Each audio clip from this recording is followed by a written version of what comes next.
Information Forum. I'm going to ask Kieran if she will do the karakia.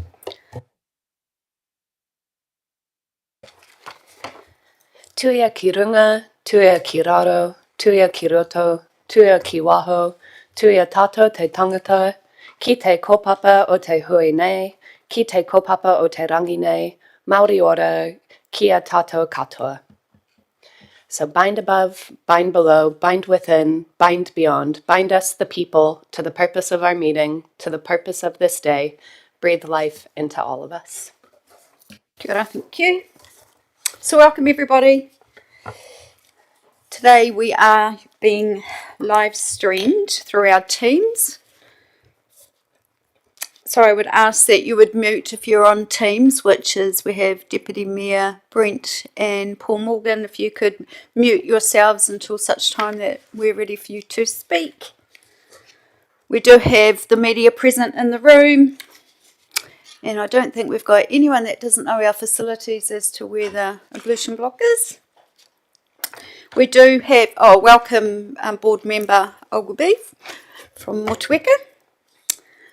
We do have one apology, which is from Councillor Greening Mark. Could I have somebody accept that apology, please? Thank you, Dean. Seconded by Alice. Thank you, Joe. Just so you know, the order of business has changed a little bit today. We've had to shuffle the agenda. The 5.4 water and waste operations update from Mike will follow straight after the Downer Group update because Mike has some other commitments for long-term plan. So we're just going to do a bit of a shuffle. Today we have nobody speaking in the public forum, and I'll just ask now that there's no declarations of interest from anybody. None noted. And then we shall move straight on to the presentation. So welcome, Matt. Thank you for coming in on behalf of Downers Alliance Manager, the group. Thank you. So good morning all. Just building on the Tasman Alliance induction last month that some of you attended, so it'd be a good idea to cover off a few topical items in this presentation. It's a short 5-10 minute presentation, and the agenda is covering winter maintenance, what we do this time of year, bit about temporary traffic management, which normally promotes a few questions, and an update on the July 2025 stormworks. So talking about winter maintenance, our key objective here is keeping road users safe. Typically in the region we experience ice.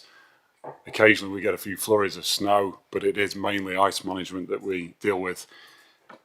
Typically we would see ice conditions form from anywhere from May through to September, and so far we've prepared our teams in terms of resources, training, getting our plant ready, and I think we've had a couple of days gritting so far. And you'll see there the ice grit signs have all been activated on the network, which is a first sign for road users to slow down and drive to the conditions.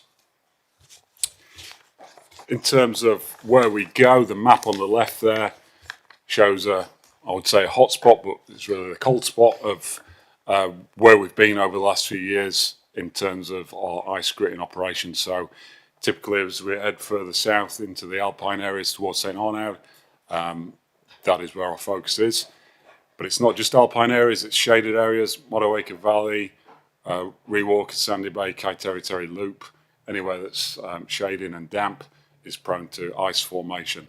We also have areas of the network, in particular the bridge decks as pictured, that freeze even when the surrounding roads are free of ice. So we have some weather systems and forecasting data that we monitor.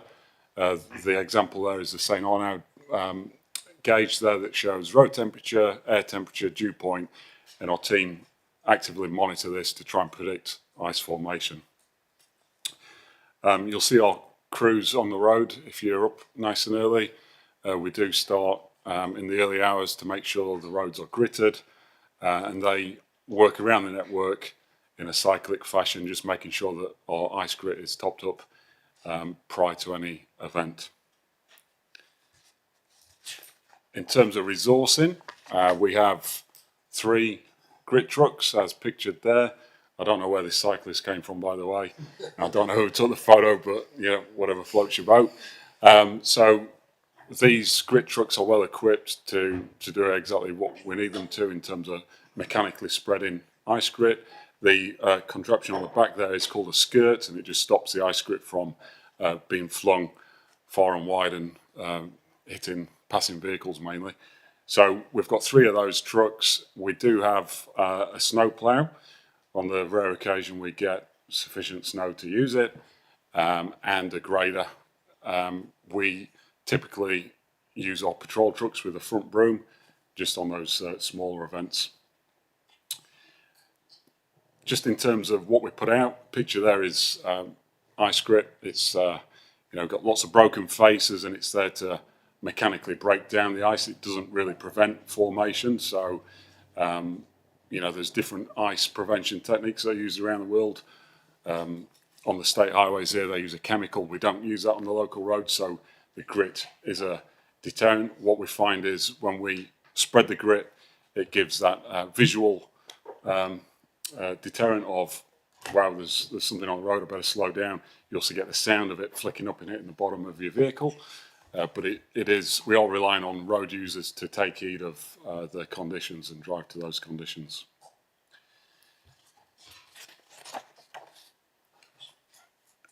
Just through the chair, any questions on winter maintenance? Kit, do you have a question?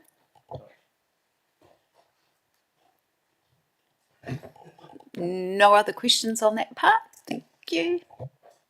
It has been a bit sporadic so far. Like I say, that's the challenge of winter maintenance. We get really nice days like this and have to remobilise and make use of those resources. So moving on, temporary traffic management. So as I said at the start, this is generally one that raises lots of questions around why we have so many cones on the road, why we have so many people standing around.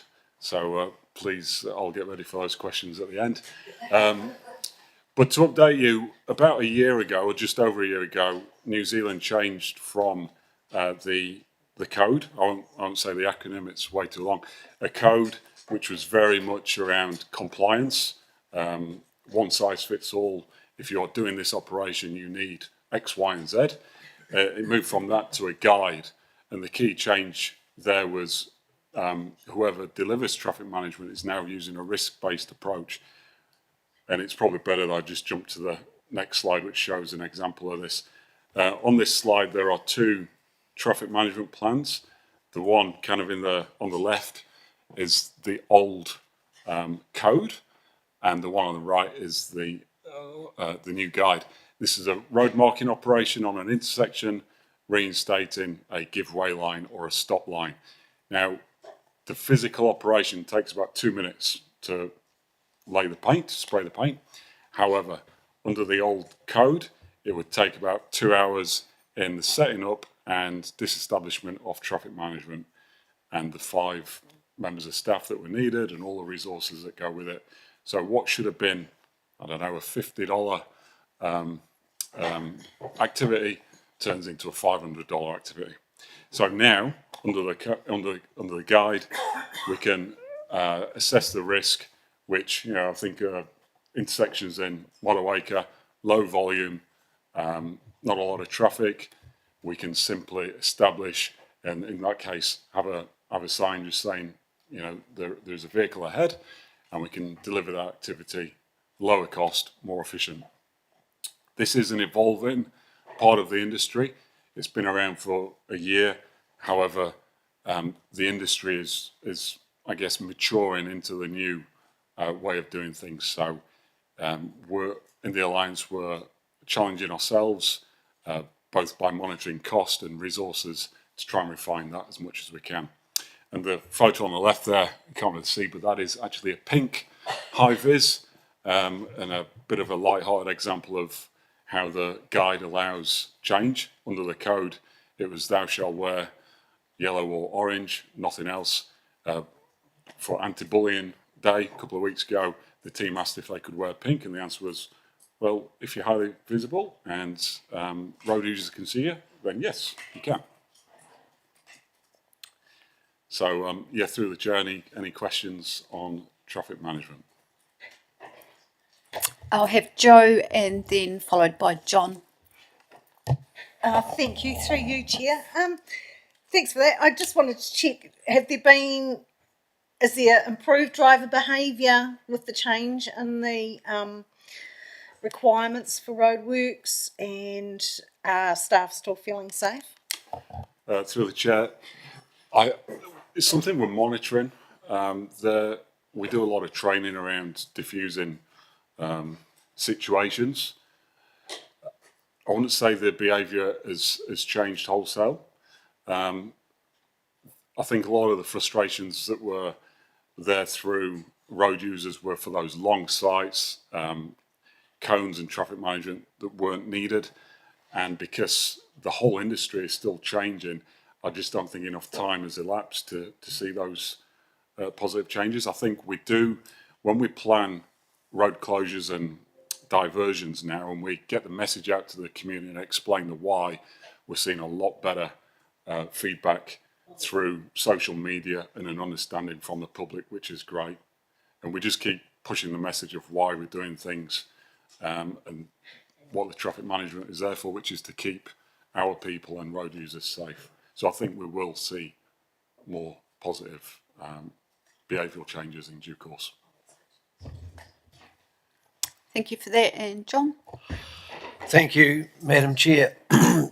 During the July flood, Gordon's Creek Bridge got smashed and it was repaired, all good and dandy. A little bit of remedial work between Gordon's Bridge and Jensen's Bridge.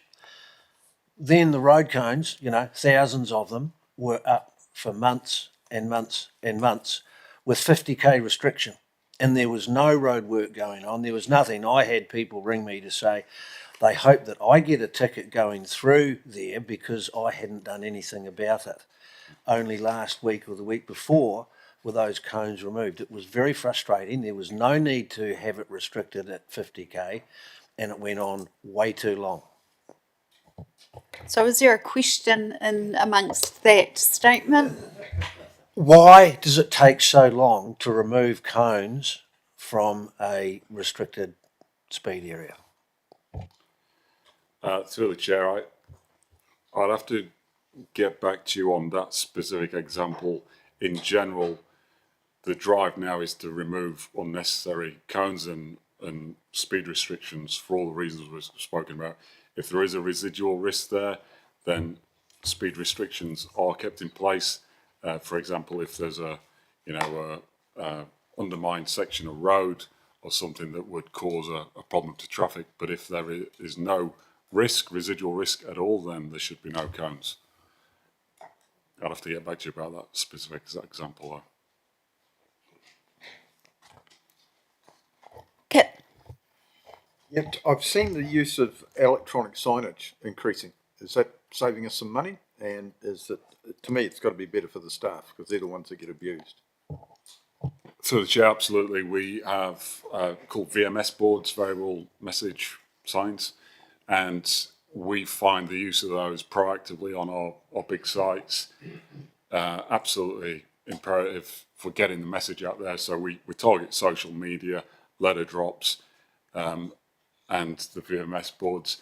Amazing, we have still seem to get complaints from people that drive past these boards that advertise of upcoming work, and it comes as a surprise, but you can't get it to everyone.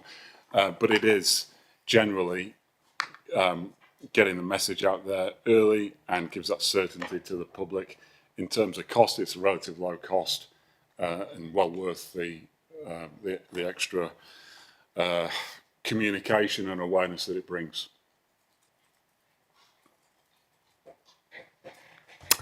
Thank you, Kit. Mike? Thank you, through you, Madam Chair. Apologies for lateness. You've now got a guide as opposed to a booklet that said you shalt. but there still seems to be a hell of a lot of cones on the road. Is it possible under the guide to stretch out the gap between the cones to say 2 or 3 metres as opposed to every metre, or does the guide still say they shall have a cone every metre? Through the chair, there's still, I'd say, specifications within the guide that denote the frequency of tapers and cones. I think what we're seeing, we've got to remember we've had the largest storm event on this network in as long as I can remember, and the volume of work on the network was significant.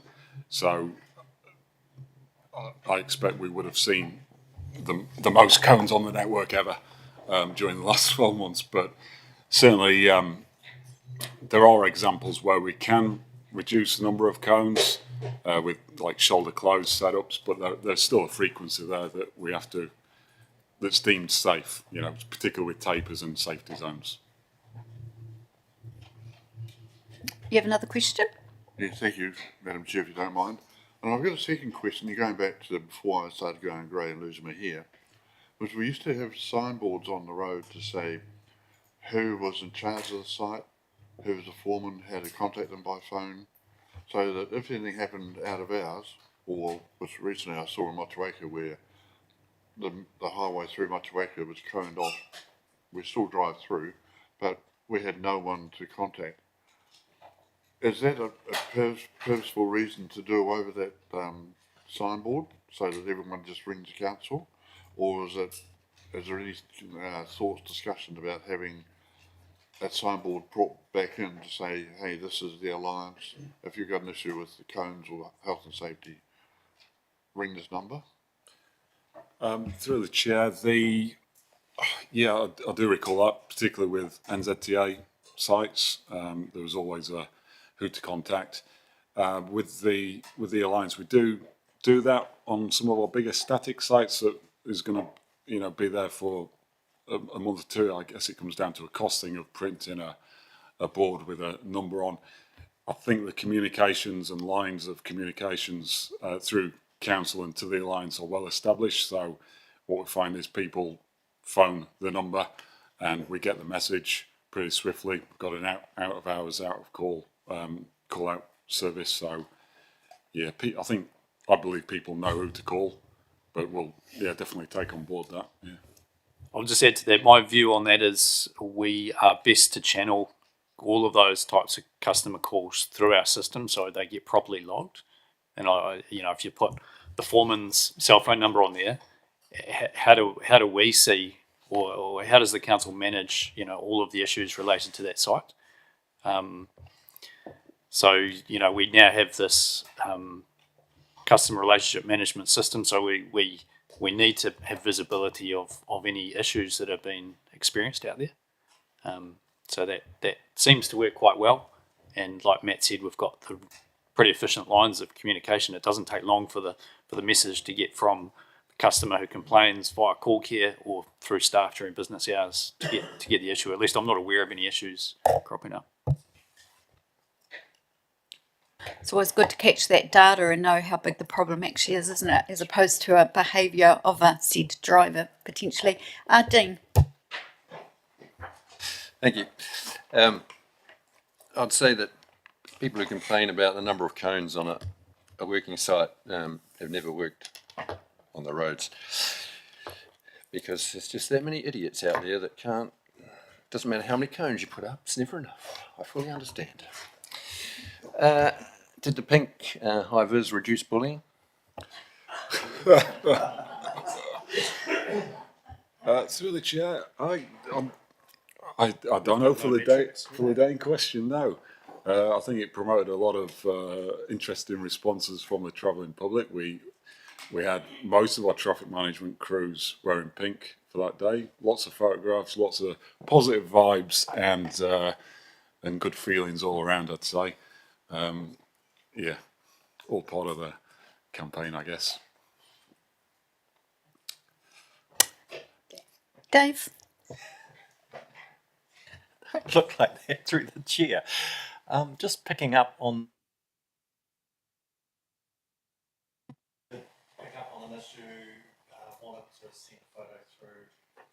what is the channel that that information would go through council and to Downer? So there's a couple of ways that can happen. There's the Anteno app. I think people can use that. They can phone. Those are the two main methods. Some people post on social media, and during business hours, often our communication staff will grab that and send it through, even though it hasn't come via an official reporting channel. And the Alliance customer manager is hooked into our system, so they have basically access to the CRM. So we try and provide this seamless service between all of our suppliers and our customer. So yeah, we've had long established systems. It's just the system has changed recently, but it still works in the same way. So it seems to work quite well.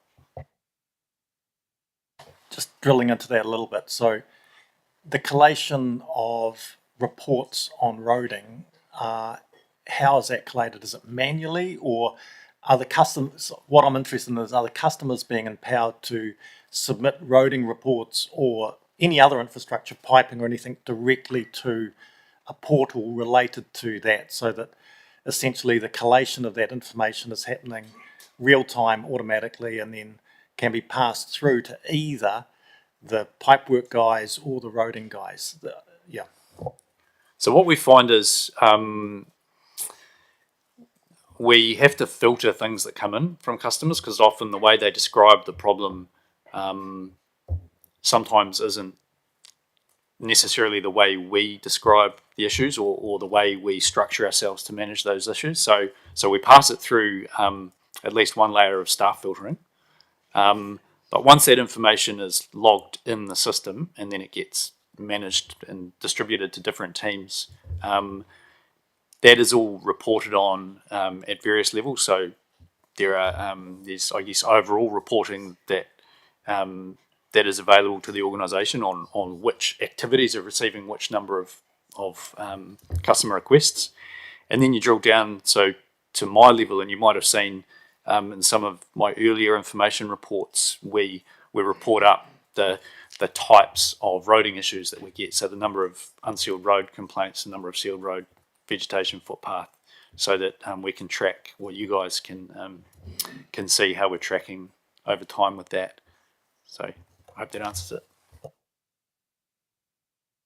Yeah, I think, that's a good answer. I think my hope would be that by putting the power into the ratepayers' hands on reporting issues that they're seeing, we can also enable them to filter it themselves, so they are reporting a roading issue or a pipe issue or a flooding issue, and it's almost going to a channeled manager through that process rather than us trying to filter through hundreds of these reports. Yeah, it's very much the way the CRM has been built, is to enable that to be done more efficiently. Yep.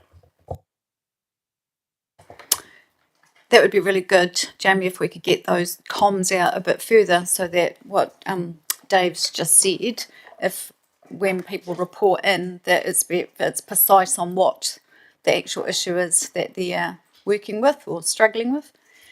Anyway, I think we've had enough on that particular. Oh, Timo, I'll let you speak. Thanks, Trendy. I'm just picking up on the positive vibes. This is probably more for staff. I've had some anecdotal evidence that a significant Downer's contract has recently been renewed or rolled over. Can staff confirm that?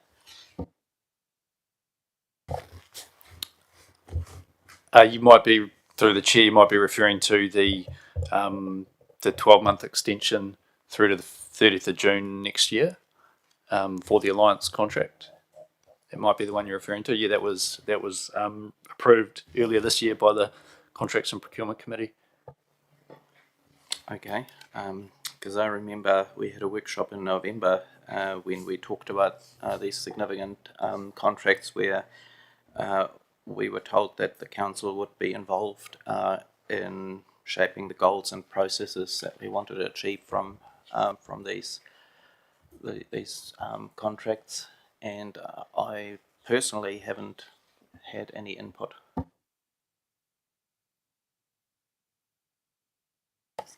Yeah, I wonder if we can just do that in a different forum. I think it's a conversation to be had there. So I'll note that as an action that we'll follow up and put it in the appropriate forum. Meeting, workshop. Do you want to continue, please, Matt? Yeah, thank you. So the final topic here is an update on July 2025 storm event. And I think in this information forum, previously my predecessor Drew talked to some of the big milestones there. As we look back on the last 12 months, definitely the most significant event in my 10 years associated with this contract. The work achieved over the last 12 months has reinstated functionality and built-in resilience to our network. Reflecting back kind of mid-July, just to outline the magnitude of the event, we had 27 crews and 164 people working tirelessly across the network, and a fantastic community of subcontractors that helped get things back on track. So certainly over the last couple of weeks, we've been tested with a couple of storm events, which has shown that that infrastructure is making a difference in areas that were previously very, very vulnerable to big storm events. So just to kind of wrap up what we have delivered, just some statistics for you. 38 new culverts were installed, and a lot of these were significant upgrades on culverts that were not coping with the 1 in 20, 1 in 50 events that we're seeing. We had a program of culvert cleaning which targeted 569 culverts. Just over 100,000 cubic metres of slip material were removed across the network. 20 bridge approaches were restored. We had 10,400 squares of sealed road rebuilt across the network. And then the big one here, 1.4 kilometres of dropouts repaired. So they're the significant projects that require design and structures and a lot of engineering that have gone into it. So great to see that work delivered. And I'm missing a slide, that's all right, it was just more pictures. So the programme of what we're delivering at the moment in the storm space is coming to an end. We are currently on Madaho Hill, where we've been delivering 5 different sites, mostly dropouts, and that programme is due for completion later this month. In terms of what's remaining, we're then targeting our high priority sites. We've got around 5 dropouts that need designing and delivering, mainly centred on that Kaiterikeri Sandy Bay, Rewalker Kaiterikeri loop. More culverts are planned, got 6 of those in the pipeline, and miscellaneous drainage, and that'll be the remainder of the available budget. And programme wise, that'll see us through till I think mid-August before that work is complete. Unfortunately, it's not all the work that we had identified due to budget, I guess, constraints. But yeah, we've made a real impact, I believe, on the resilience of the network. And through the chair, that concludes my presentation. Any further questions? Thank you for that, Matt. And yes, I think there are a couple of questions, and one from myself first. So really appreciate the work you've been doing in Madaho on the hill and around Sandy Bay Road. I guess the last couple of weeks have been quite challenging because we've had more adverse weather. Has that impacted on when your completion date for the work that was programmed changed? It has, yeah. And we will be sending an update through on Friday. Caused a slippage of 2.5 weeks, I believe. Just unable to work in some of those high rain intensity conditions. So the main sites will be wrapped up by the end of June, probably in the next 2 weeks, like I say, and then the road closure will be removed. There are I think a couple of sites in that area that still need to be rectified, but that'll be on the stop go in due course. So the road will be open. Really appreciate the work that you've done. Certainly from the Maraho Association, they're very grateful for those weekly updates. It's really helped those residents understand what the journey is and the delays. And obviously we don't want to place any staff at risk, so I get that there's certain things that we can't do when the weather is adverse. So on behalf of them, thank you very much. Okay, we'll move on to Mike. Thank you, through you, Madam Chair. There's some big numbers in here of what you've done with this July, and it's coming up 11 months and 21 days ago. This is a good news story, I think. That I'm just wondering, that I'm looking at Jamie McPherson as well, is whether the Alliance could actually publicise something to show all the people out there, the ones who complain about what we've done and not done, to show them the severity of the storms, how it's taken so long to get this done properly, and that I think we should be promoting it somewhere else through Newsline, through whatever. Have you considered promoting it in that sort of media? Short answer, yes, and we'll definitely pick that up and Pam put together a few words and some pictures around that. Yeah. Alrighty, thank you. Thank you very much for your presentation. Congratulations on what you have been able to successfully deliver, and may our weather be kind through the next few months. Now we're going to have our report for water and waste operations update from Mike. So councillors, that starts on page 121, goes through to page 138.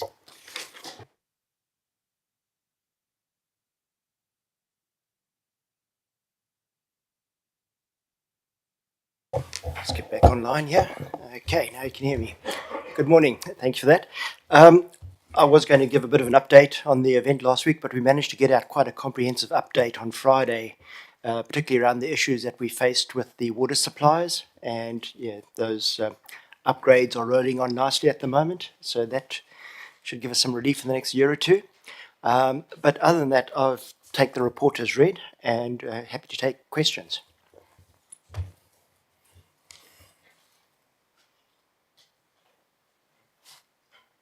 Dean. The,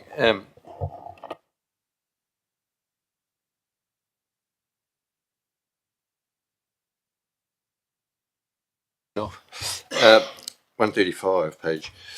The curbside recycling and processing is tracking above budget at present. This is driven by higher than expected processing costs and bin replacement costs.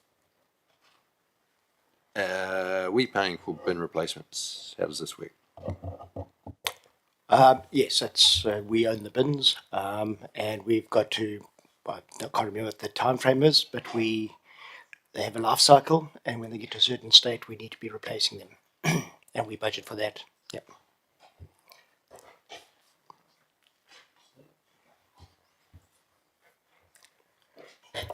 Dave. Thank you, through the chair. My question is just around the continuation of the reactive maintenance costs. Obviously, we've had a series of overruns presented previously, but is this report indicating that those reactive maintenance costs are continuing? Pretty much. Yeah, look at the last 5 years, it's tracking along what we typically spend on reactive maintenance, pipe breaks and so on. And until we get ahead of the game with renewals and maintenance, we're going to have a backlog to catch up on. Yeah. Thank you. So we are again pointing towards a lack of renewals expenditure as a cause of the reactive maintenance, just to confirm that? That's part of it, certainly with the water pipes and wastewater pipes. That's where the reactive maintenance is happening, is aging pipes. Yep. I think in previous workshops, we were diving into whether the renewals budget had been spent. Obviously, there was underspend in the capital budget. The renewals part of that budget, we couldn't actually decipher whether that part had been fully spent. So I guess the question is, one is whether the renewals budget is being fully spent. The second part is whether the renewals budget is appropriate, is it keeping up? And the third part is depreciation.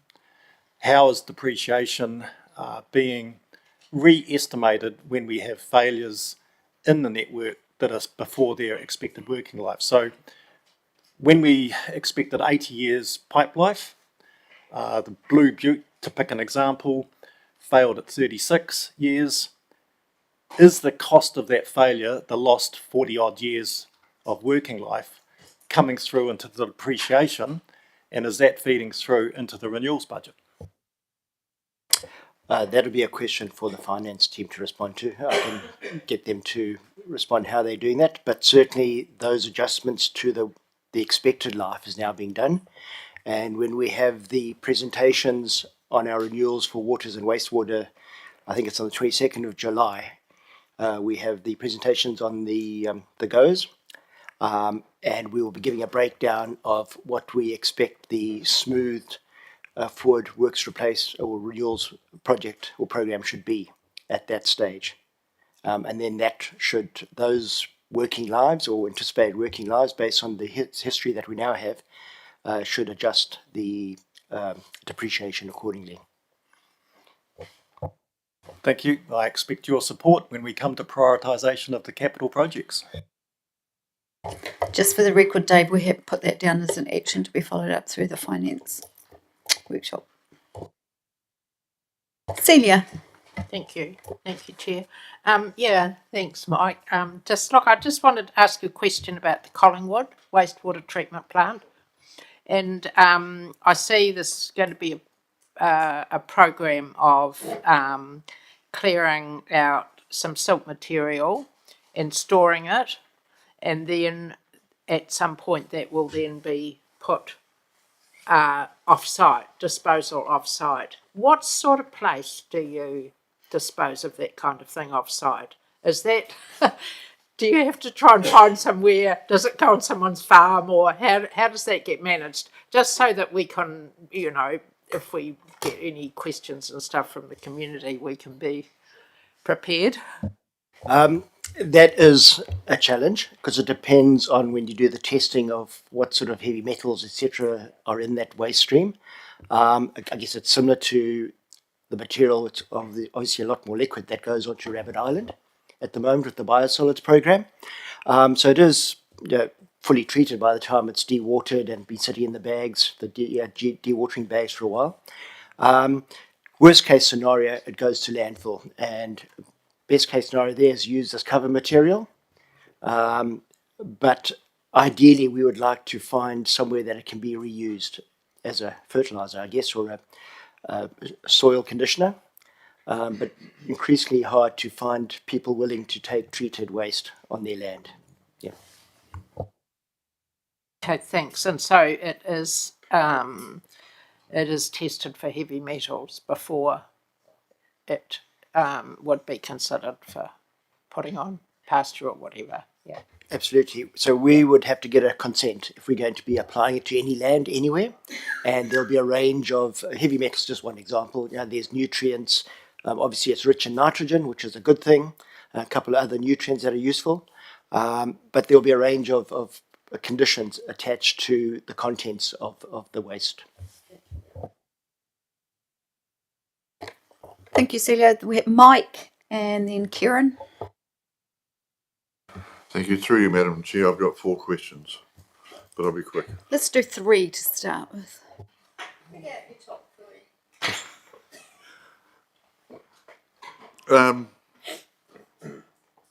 Clause 7 on page 123.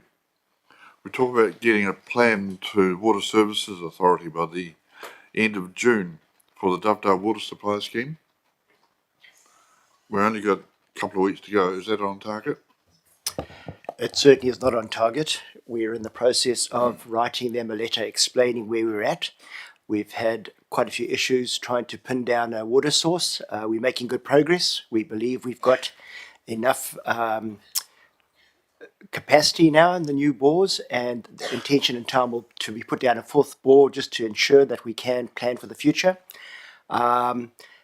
But also we're doing testing. So these rainfall events have been ideal. We've managed to go out there and look at the impact of the river on those bores, and the reports are quite encouraging.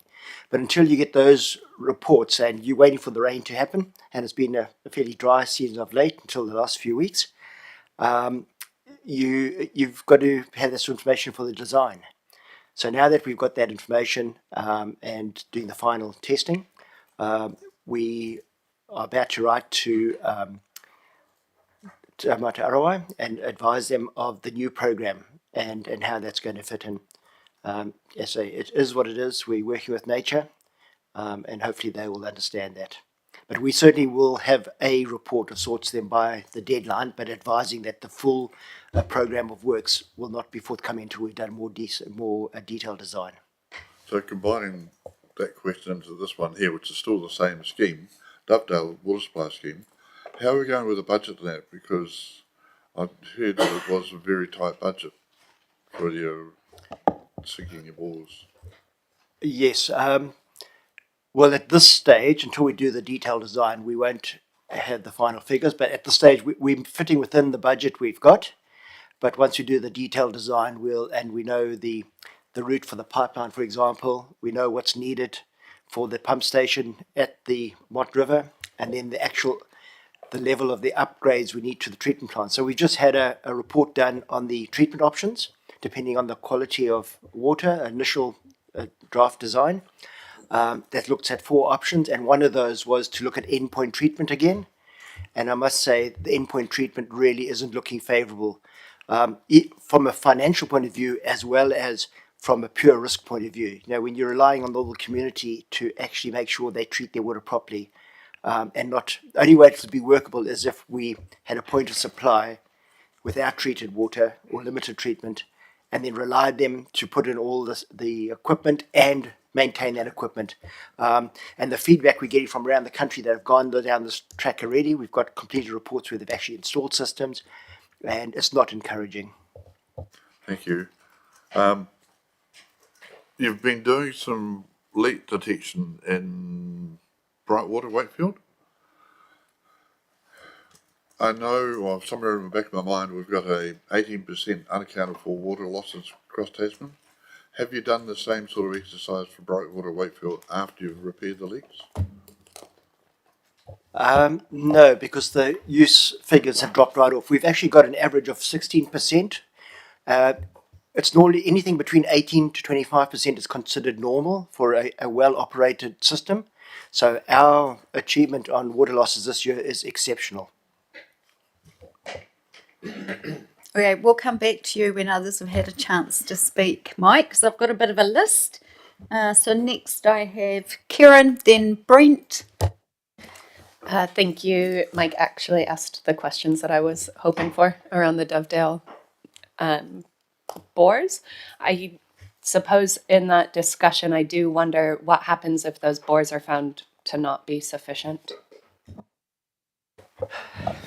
Yeah, so we're back to Humphreys Creek. We've done, back in 96, I think it was, they did a comprehensive study of the whole of Dovedale to try and find water, and there just is no bore water or groundwater of a sufficient capacity. And there is the odd stream, but most of them, like the Dove River, actually dry up through the summer. So the only real source of water is the Motueka River. So the options are either continue to use the creek and make sure people keep their storage, because a lot of our customers don't actually have adequate storage on their sites, or the other one is actually going into the Mott River itself and have a pipe extracting water from the river.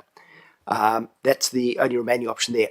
Both of those options will need a significant upgrade in any treatment that we're envisaging at this stage, because salinity, turbidity, colour, those will all be major issues that we'd have to deal with before we even start the treatment process. We'll go to Brent, Deputy Mayor. Thank you through the chair.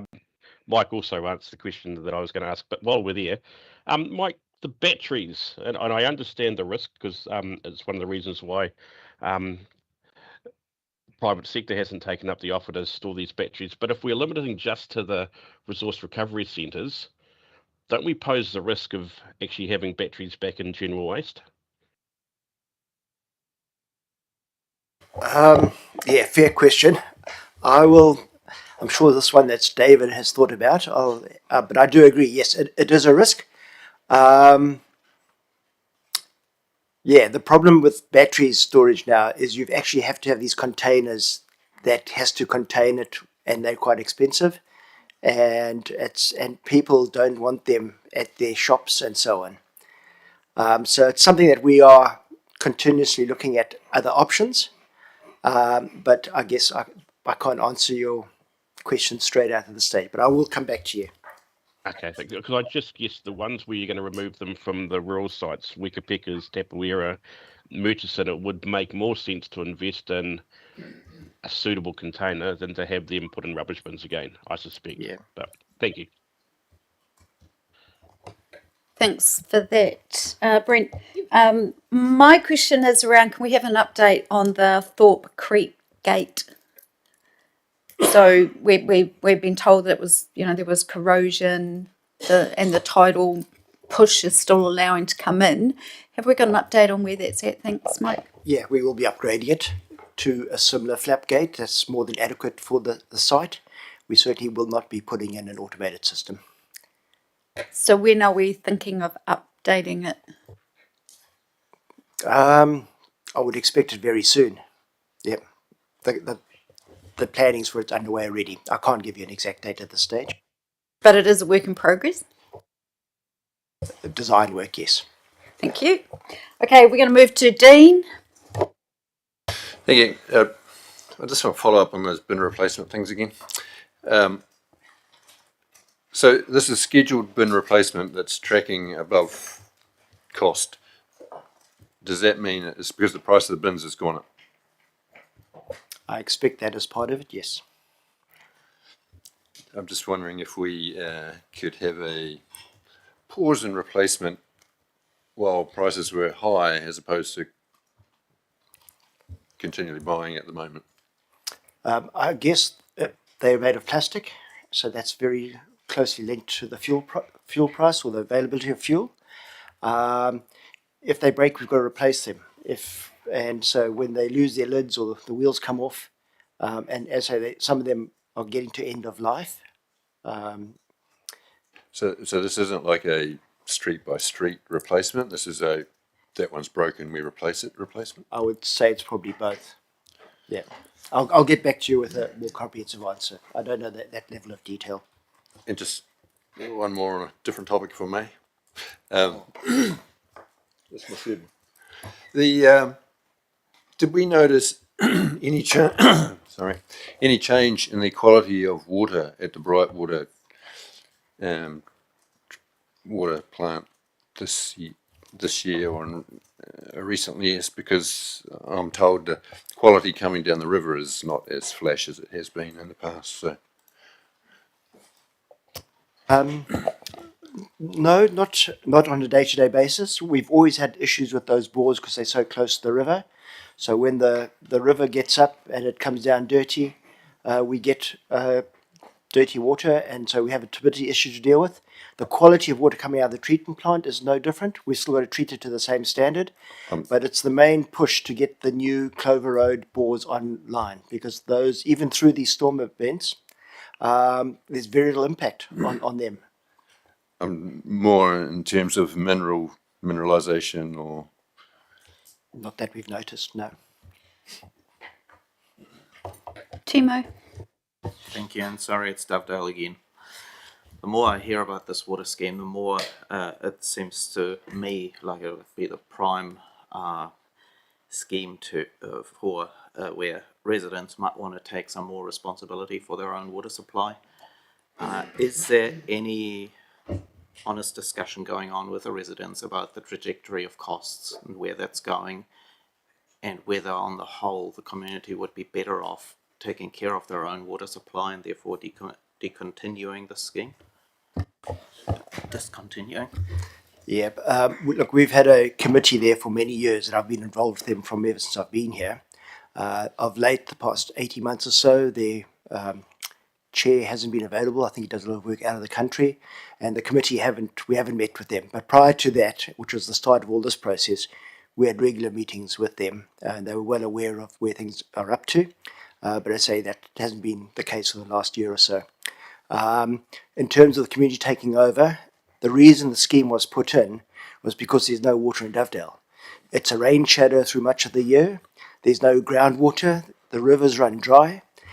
So the only way for them to get any water is actually to bring it in for much of the year. And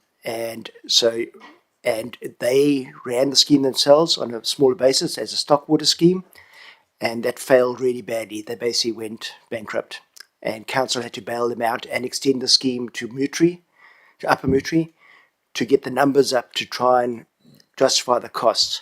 And in recent years, the general rates has subsidised that scheme. So there's no way the community can run that scheme themselves. As it is, we're trying to get it up. It was done reasonably cheaply by the community, but we've got a bit of catching up to do on that scheme. And it's going to be high cost for a while yet. Can I just quickly follow up? What's wrong with rainwater tanks? You need rain. Surely there is some rain in Dovedale, and all you need to do is have enough tank capacity to hold it for as long as you need to. They are meant to have 25 cubic meter tanks minimum, or 7-day storage based on the average usage. Many of them don't have that for a start. Some of them have a cubic meter or 2 cubic meters of storage, which barely lasts them a day or two. Was that last drought about 3 years ago? We ran seriously short of water there, and the Humphreys Creek was very low, and there was a 3 to 4 weeks waiting list for the tankers to deliver.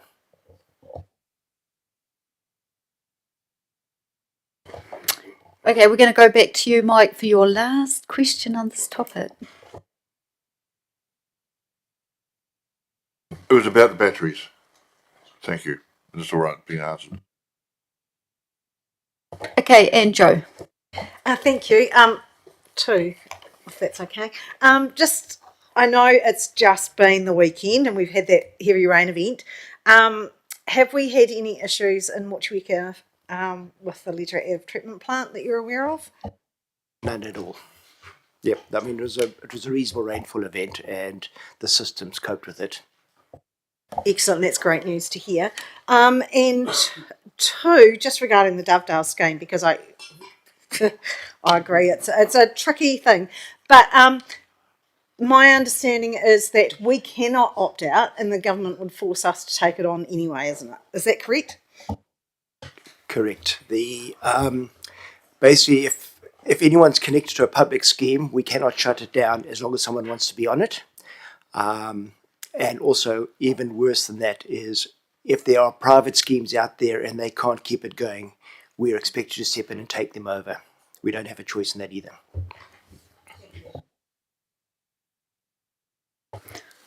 Okay, that appears to be all of our questions for now. Good questions, councillors. Thanks for the responses, Mike. Thank you for your report. No doubt we'll see more of you shortly.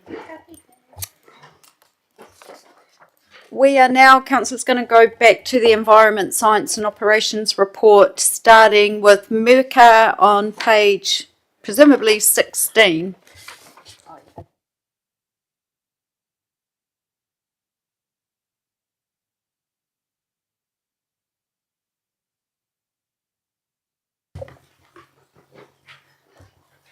Welcome, Mirka. Good morning.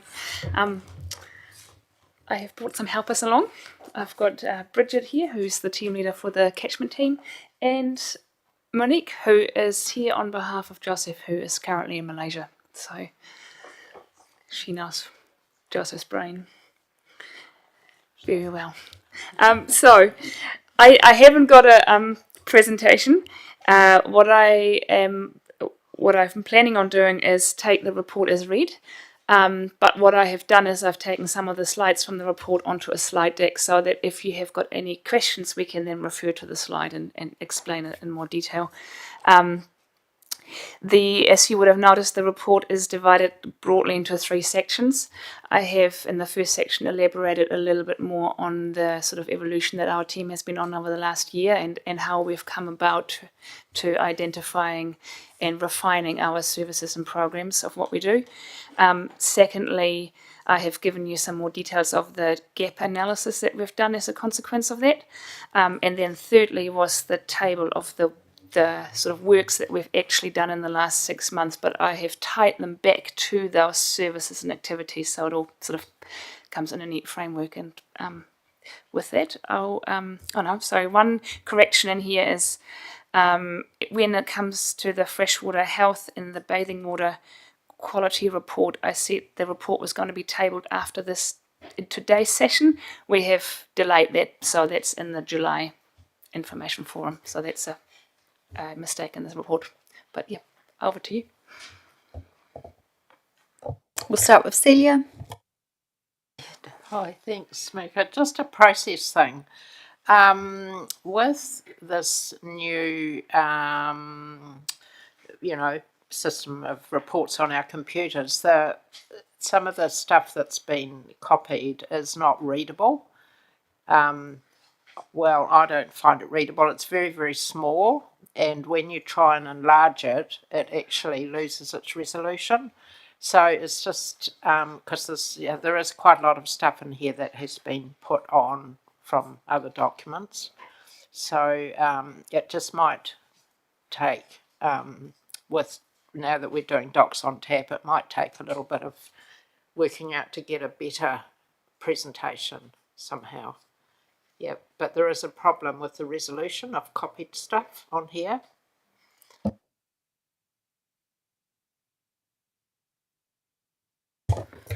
We will note that and follow up because I'm hearing it could be a software issue. Do you have any other questions, Celia? No, thanks for the report. Thank you. We'll move to Dean. Yeah, just a question around erosion, the gap you've noted in our systems with the monitoring of erosion and stuff. Then we potentially get this fund, and if successful, this extending funding will include a catchment monitoring program and implementation tools, and then we're planning to bring for the modelling capability to be bought in-house. I'm just wondering what that looks like. When it comes to erosion and sediment modelling, there are a number of models out there. There are spatial models. So what we are lacking at the moment is we've got a good GIS team, but they are not GIS modelers. So it's taken, from what I understand, various layers of information and then running them through algorithms to see what we want to see. For example, the connectivity between instability and slope to waterways, and therefore the ability to carry sediments downstream. So there's a number of models. We don't know yet which model we would actually want to use. It is part of actually finding out what are the answers we're needing to answer in here. And then the second one is, do we actually collect the information needed to be putting into those modelings? And then it's having the capability in-house to actually run those models. So through the chair, we're looking at software? We're looking at software, and we're looking at somebody that can use and manipulate the software. It's GIS machine learning.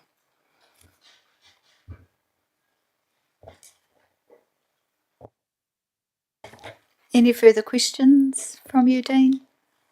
And pretty much it. So software and a staff member. Yes. Okay, we thank you for that question. Mike and then Kieran. Thank you, through you, Madam Chair. Page, I don't know what it is, I can't get it on this bloody machine. I echo Councillor Butler's comments here, and I think it's fine to review it, but I'd also like to know when are we going to get the clarity of this information sorted. Today would be nice, because it's quite important we receive quality data here. I'm sorry, it's nice to have a review, but can we have a date of when it's going to be done by? Maybe you could tell us that. Secondly, Mirka, you're having a draft code of practice review done by Te Ura Kahika Science Advisory Group. Sorry, I don't do Te Reo. Who are these people, and is that part of Dr. Adi Ash? Because he's not here today when you said he was going to be present today. Yes, so firstly, Adi was going to be present. He was meant to fly up from Christchurch this morning via Wellington, and he is not arriving as planned because of the weather in Wellington. So that's why he's not here. Te Ura Karaka is a representation of all the regional councils, including the unitary councils.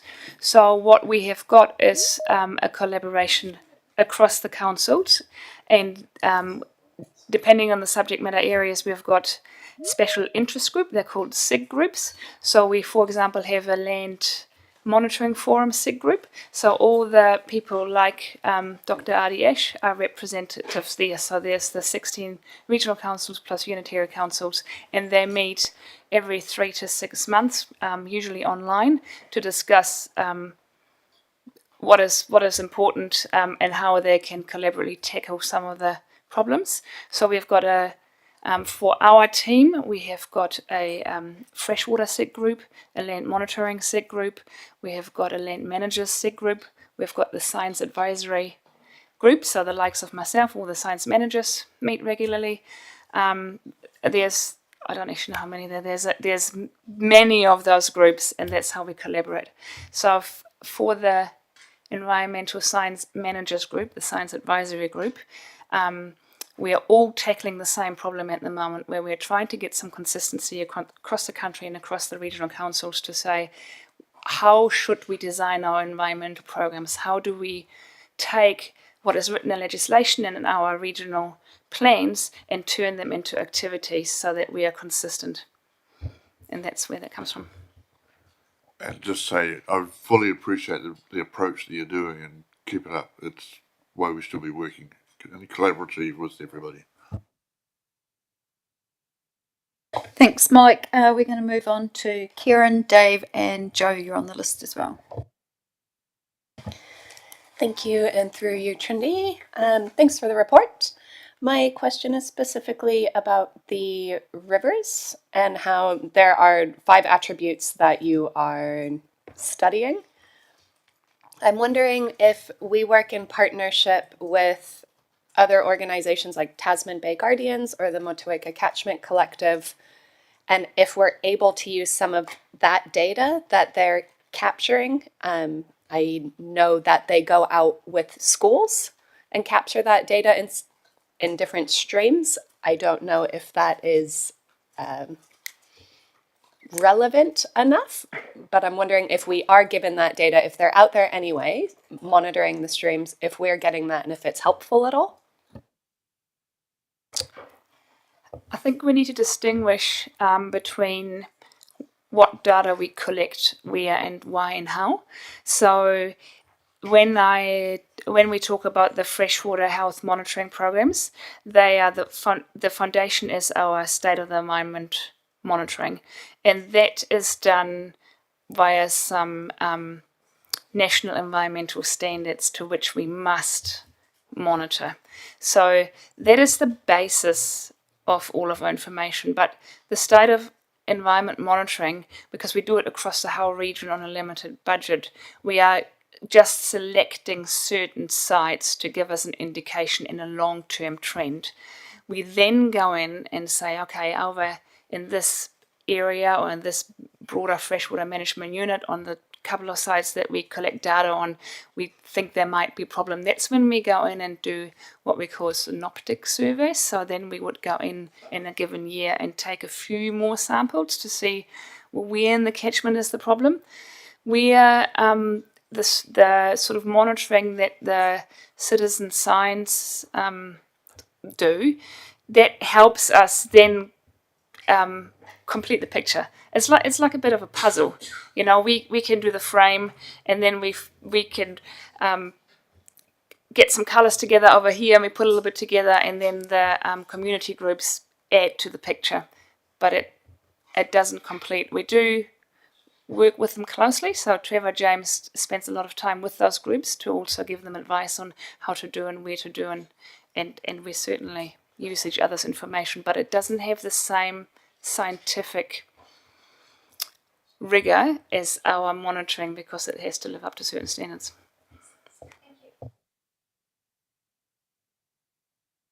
Just a quick response to Mike before we move on to you, Dave, is the crew here on my flight desk are going to investigate and look into the material that we're struggling to read.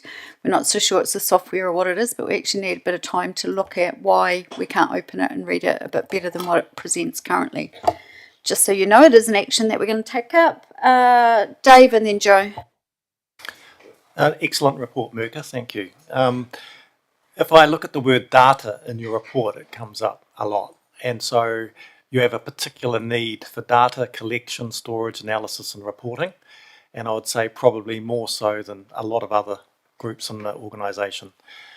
I want to just ensure that, one, you have the support to get your information systems up to speed and modernised, and that the investment into this information technology is not happening on a silo basis. I mean that it's an organisation wide, that the information you're reporting and analysing is available to everyone else who needs to use it. So can you first step me through, when you make a demand for collection devices or storage devices or analysis software, how that chain of approval is occurring, which budget it's coming out of, and that it is actually happening at an organisational wide level and not a silo basis?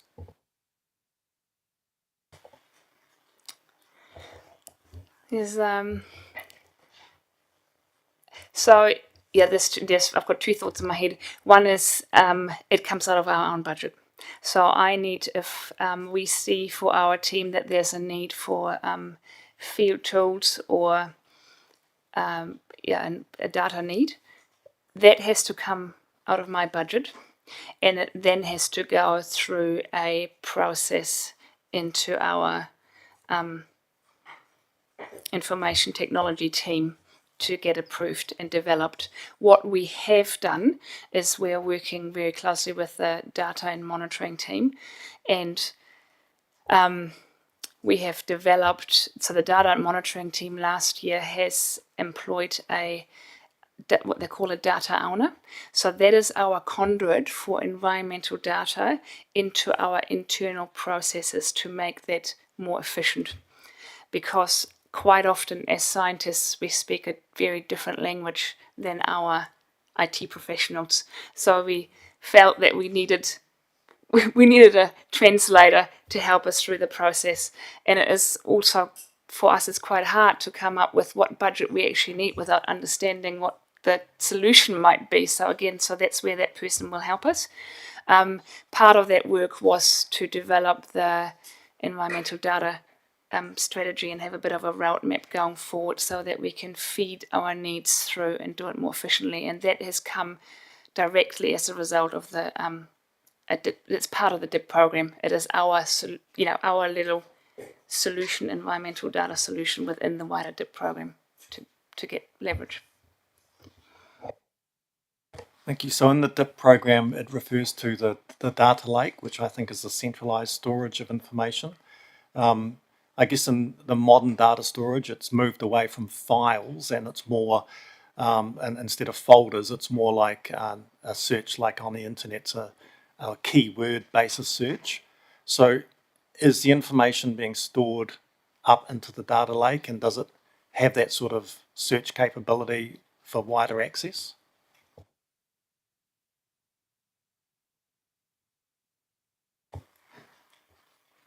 I think that is one of the outcomes that we are seeking, and we are getting there, but I wouldn't say we are there yet. Thank you. And who's driving that process?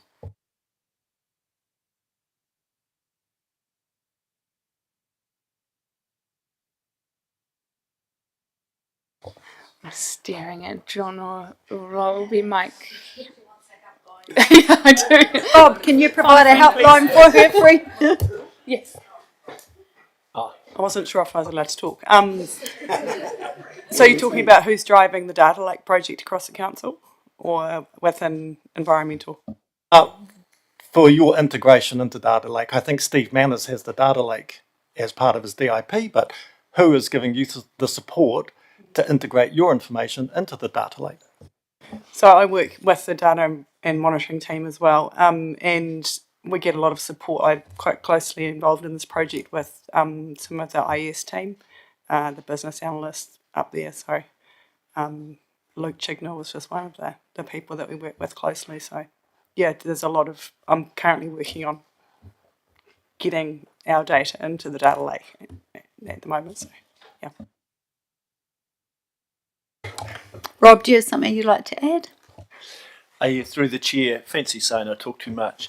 There's a particular program within the DNI called, within the DIP program called Data and Insights, and that's the area that's really starting to tease things out. So you'll see that come up a lot. There's a whole property process in there at the moment about trying to find that. So right across, and the team that's going to talk to you next, sitting over the back, have just been through part of this about getting their data up into, because we are now cloud focused, so that we are accessible anywhere, anytime. But as Mirka was saying, this is an evolving game, because we've got that technical or that digital deficit that the whole DIP program's trying to get past, and of course everyone's running at the gate to try and get through. So there is a bit of drafting occurring at the gate, which is why we're really happy to have people like Monique and stuff on the team side, because they understand what's the most important thing to get through.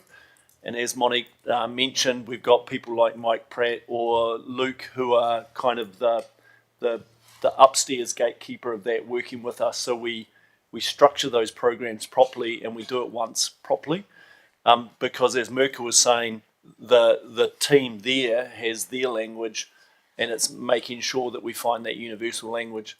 So the DIP program's allowing us to get it too, and eventually we will be in that lake and we will be able to serve. And the future's incredibly bright in this space. And some of those early wins, you'll see Ben sitting here at the end with the glasses on this end of that row. So being able to serve our information up spatially so the public can go in and find that stuff, that's all on the back of this process. But you'll notice that Mirka was controlling her words very carefully, because it is expensive and we are in a queue. So it's about making sure we're getting an equal slot there. But you will hear some of this through the budget. When you get the first budget, one of the team's approach is to make sure there is budget available to advance their specific needs. So yeah, the DIP program is incredibly important to us, but we are much more on that data and insights side of it. Appreciate that. Thank you, Rob. Dave, is that you? Yes, thank you. I appreciate that. And they're good answers, very good answers. I guess we just have to look down the path a little bit at what's happened at Christchurch Council to be aware of the tremendous fraught risks associated with investment into information technology, and the media's having a field day with that council at the moment. So yeah, thank you. Thanks, Dave. Joe? Oh, thank you. Through you, Chair. I've forgotten where I was heading, actually, to be fair, sorry. Two questions, both might be a bit tricky. You mentioned during your discussion, it's not part of your report, but you know, how we work collaboratively with other regional councils. And quite a lot of information and data comes through those networks. What's our risk moving forward, given that there is so much change happening in that area? I would imagine that there's going to be a lot of call on resources from other district councils for you guys, because you're used to dealing in that mixed space between regional and district functions. So have we identified what risks there are moving forward with that?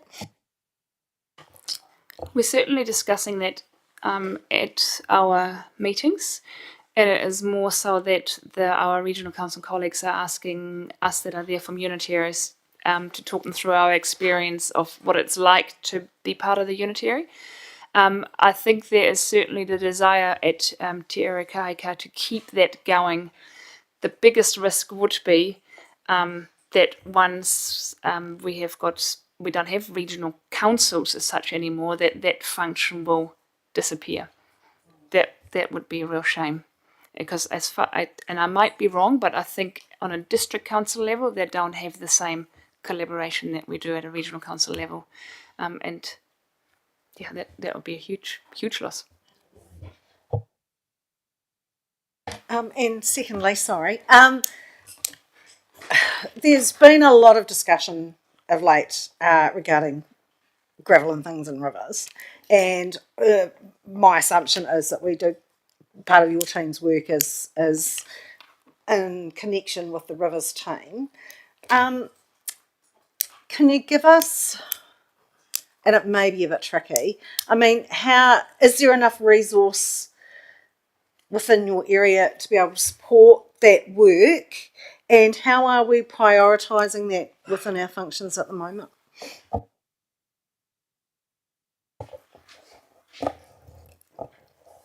We are currently working closely with the Rivers team to explore how the catchment team can support the Rivers team, particularly in all the areas that we call unmanaged rivers, or formerly Rivers. I don't like using that word. We'll just call it unmanaged rivers.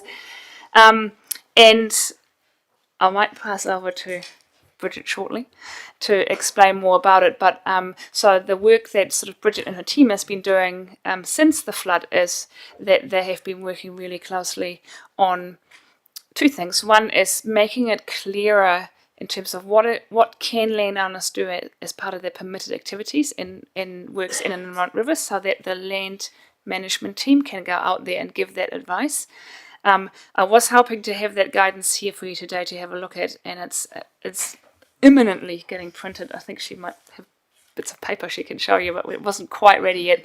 The other one is that Bridget's team is working closely with the Rivers team to see how we can allow some of the works going on private land under our global consent. But I'll get Bridget to talk more on that. You do? Through the chair, this is an evolving space, and we're trying to be agile with community needs. And as Merc has pointed out, part of that is making it clear what the different pathways are. So what can be done as permitted, what can be done with a bit more support, and what sort of sits more in a consented space, to open up that conversation with the community. We're also looking at sort of catchment conversations as well, because that's critical to getting connectivity between everyone's individual issues and looking at it as a whole river reach, and the catchment as a whole, because it's not just a river issue, it's a land use and from the tops to the bottom. So that's an evolving space as well. For example, in the Motueka catchment, they're well set up with that collective, and Helen Forsey, our catchment advisor in that area, is working closely where they're starting to work at a sub-catchment scale, so they can bring that conversation down to that level. There's conversations in other areas where that's going to be the pathway as well, where we get together the people that live on those reaches to look at the whole of catchment and get some joined up advice and support. And as the Rivers teams indicated, that sort of subsidised support can no longer be funded. So we're looking at, well, there's other ways that we can support, and whether that be through, here's some guidance on what you can and can't do, here's some technical support about what would work to solve some of your issues, and helping to navigate in that space. Thank you, through you, Chair. That's really reassuring in that we're trying to be in that space for our community, because people are really finding it a frustrating process at the moment. So, time frame. Do we have some idea? I'm sure we've all had phone calls from people in the community in the last few weeks. What is the best way for those in our community to move forward with these processes to get the help that they need? Because, our community thinks there's one solution, but how can they connect into the whole big picture so that we can help them find the best solution for the whole catchment? Does that make any sense? Like, how can they get into that process?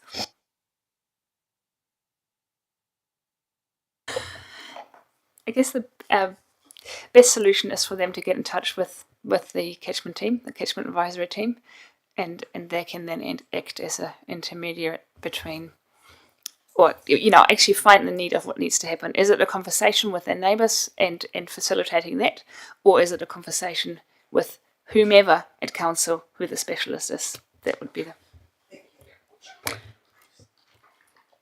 Good questions, Joe. I guess my question back would be, who do they know who to get in touch with from these catchment advisory teams?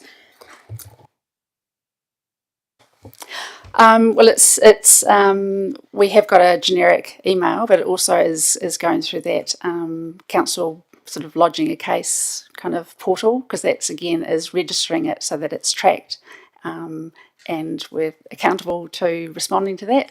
And it's also about us being proactive in some catchments, and we're just sort of in early conversations around what that looks like. In some areas there are groups that are naturally forming, in others there's not. And I've been out to some catchments where it might be being proactive and pulling people in to have that conversation. So we're exploring that, because I've been out personally and seen the repeat needs, and I think we are moving into that proactive conversation stage. Thanks, Bridget. It would be good to get some clear comms at some point out to the wider community. We've got two more lots of questions, and then we are going to break for a tea break. So we're going to go to Celia for a question, and then Brent. Thank you. So my question is about the interface between rivers management and biodiversity protection. So are we, we've talked about, had questions about, the information monitoring going, spreading across through council evidence-based. And, I've been contacted in relation to the spraying of River Wye, riverbed, as regards specific biodiversity on that riverbed that would be affected by that spraying. So that information went to the Rivers team. I don't know whether it ever got activated or not, but that it's catchment stuff, I suppose, but that connection between rivers and biodiversity protection is something that I'm just concerned about.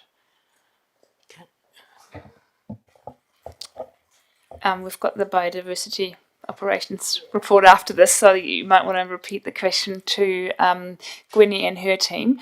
I guess all I want to say is rest assured that when those cases come in, even when they come to the Rivers team, we are talking to each other.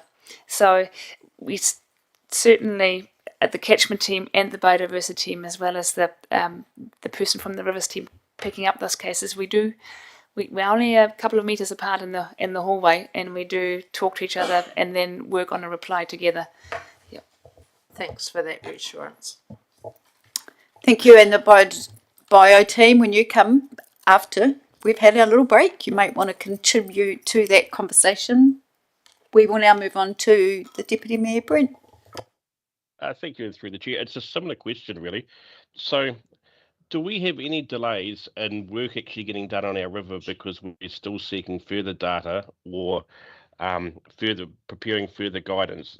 I'm just want to understand we have some river people that say this work should be done.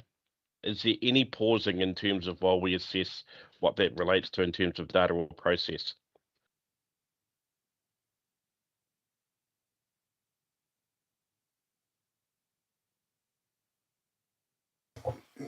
I think that might be a question for the Rivers team.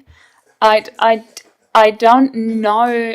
I don't know of any examples that I can think of where there is a delay in when action needed to take place because of a process or a lack of data.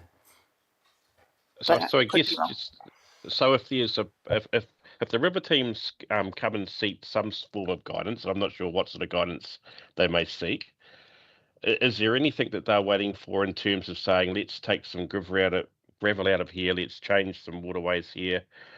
Is there anything that in terms of policy is slowing down any of the river works? The Rivers team has to. Their activities have to be undertaken under their global consent, and part of the global consent conditions is to ensure that those or any environmental effects are considered or assessed before they do that. So yes, they do have to talk to their colleagues sometimes before they can undertake an activity. And is there any data that's missing in terms of being able to answer whether some activities in the rivers will have an effect on the river health or the species in there?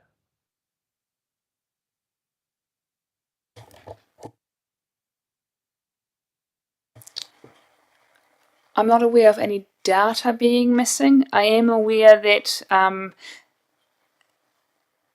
in terms of some of the fish species that we have got that are quite rare in some locations, our freshwater health scientist has a really good understanding of what might be available where. So he gets informed of the activities to take place over the next 4 weeks. And if he sees that there's a reach of the river that he's concerned about, then we've just had an example 2 weeks ago. He's gone out to the site and he's met with the contractors to have a bit of oversight and make sure that there isn't a threat to those fish population that may be there. Thank you. I think Rob's going to add a bit more for you, Deputy Mayor. Yeah, through the chair. I think Merck has pretty much nailed it. You need to distinguish between the immediate and the longer term as well. So if there's an immediate pressing need, then the Rivers team normally has the opportunity to do what they need to do.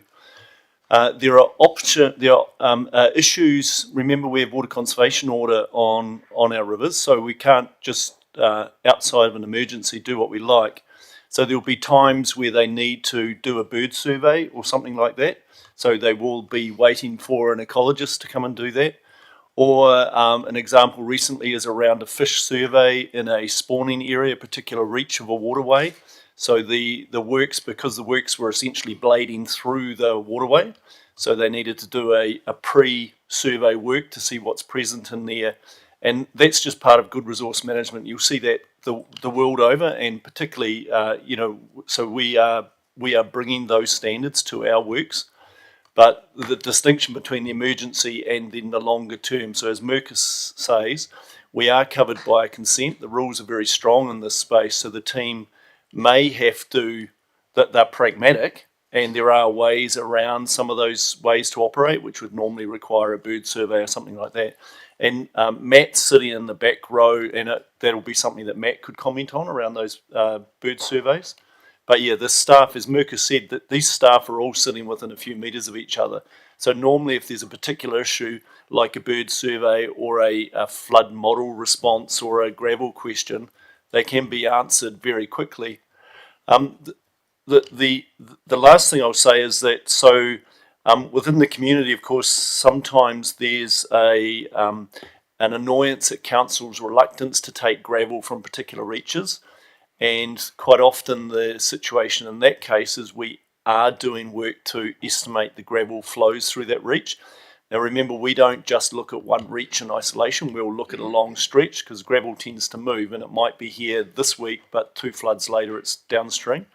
So sometimes the delay is about knowing exactly where to put that effort so that we don't waste effort.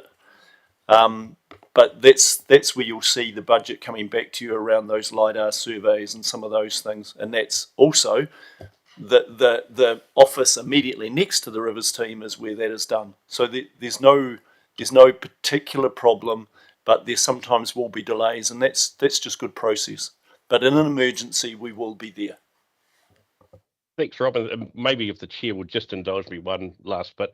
So Rob, are we still in emergency, or are we still in recovery, or are we back to business as normal? So that's the bit now I'm confused about. So at present, we are still in a transition state. So the team has a bit more license than usual. Thank you. All right, Timo. Thank you so much. I appreciate that. Now we'll stick with rivers and catchments. Look, I'm really pleased to hear that there's advice available for landowners and communities who want to engage in catchment-wide solutions to river management. However, the slightly cynical me is of the opinion that if you want to get a flavour of the outcomes that you're going to get, you follow the money.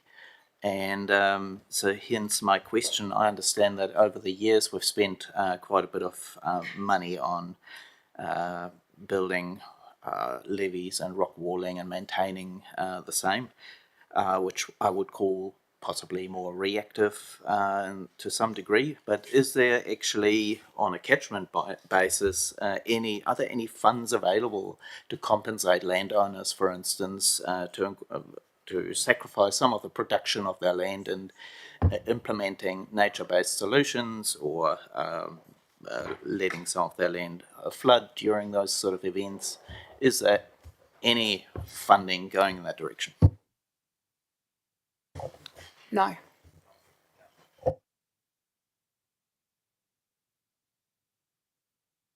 Thanks. Right, That's a clear answer. That was a pretty easy question, wasn't it, to answer? No, simply. Okay, we are going to adjourn and go and have a cuppa. We will be back in 15 minutes. Enjoy.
where the leaders sorry, sit. yeah. Like this is The for big charities.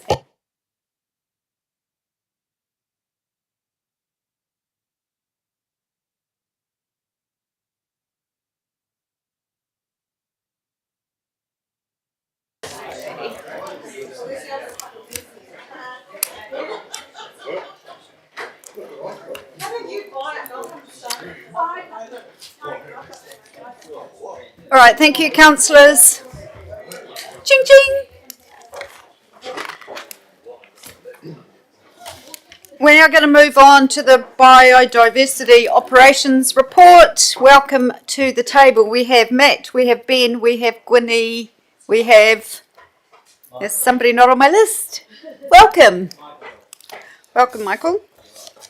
So we're going to take it that your report has been read. Is there anything you need to update or any modifications, changes since it went to print?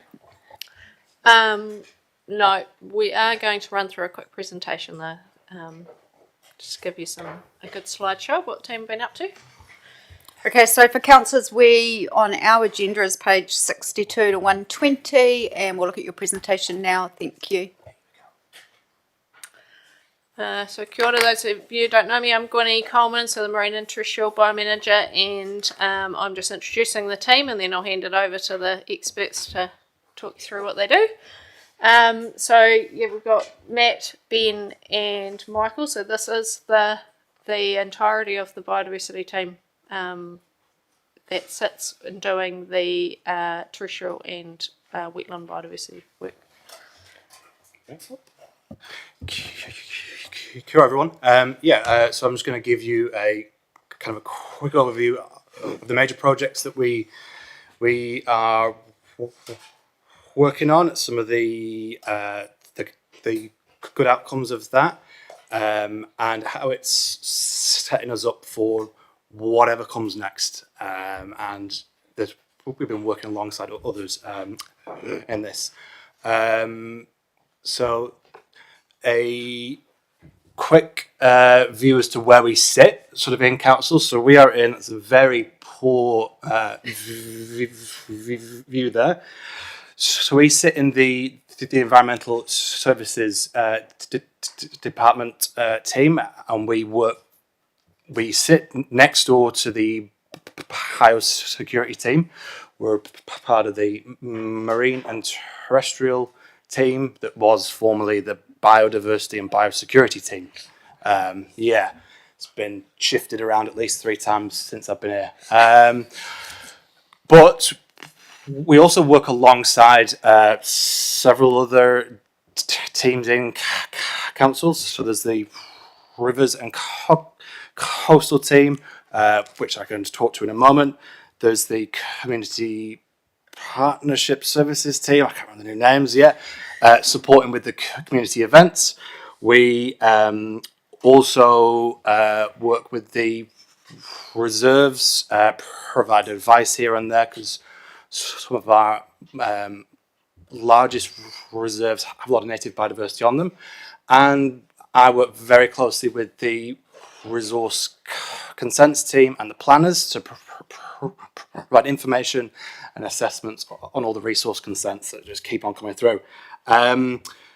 Quickly on the rivers and the birds, so we sit next door to them, and over the last couple of years we have built a bit of a work plan of how the river works happens. So it often involves doing nesting bird surveys prior to any of the river works that happen, and that's just working out where the threatened birds that rely heavily on the braided rivers are nesting in that season. So that's from sort of end of August to February, and we work out where those are and essentially say avoid work in these areas for that breeding season. Everywhere else you can go for gold, but just avoid all these areas. And working as an ecologist, as soon as I turn up on site, anyone there hates me. They're like, oh God, here he is.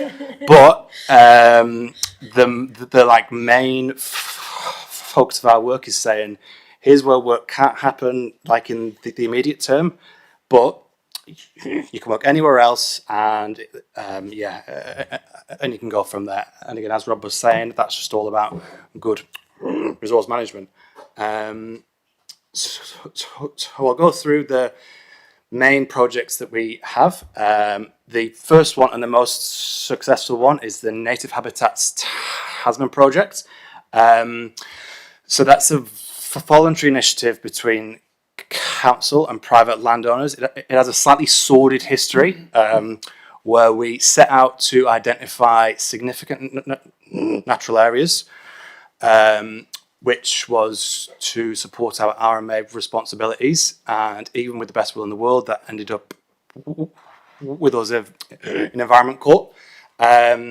So that then merged into a voluntary project where landowners were offered a free survey, which Michael North has been leading, to provide them with information and a report on the biodiversity on their property and how that fits in with our district. So the surveys are very structured, and they look at these criteria, which come from a peer-reviewed report from way back when, and that is what other councils all over the place are doing. It's what the national legislation at the time was looking at, which has meant this project is a robust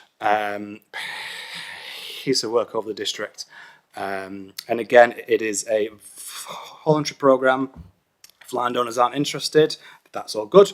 But for those who are, they get heaps of information out of it, and Michael will talk to more of those landowner interactions at the end of my presentation.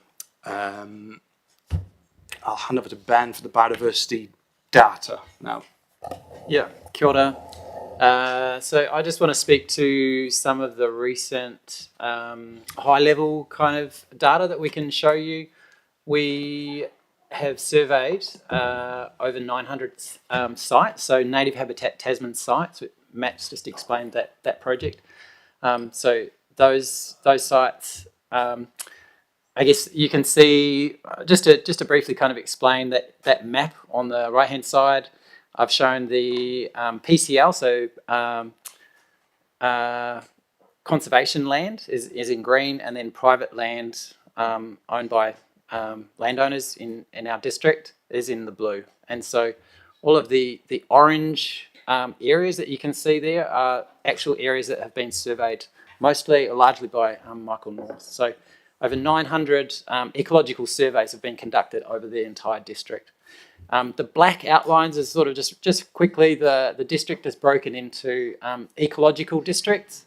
So those areas that have a similar vegetation. And so when we talk about those areas, those are sort of the units that we describe ecologically. There's over 144,000 square kilometres of area surveyed. So large coverage.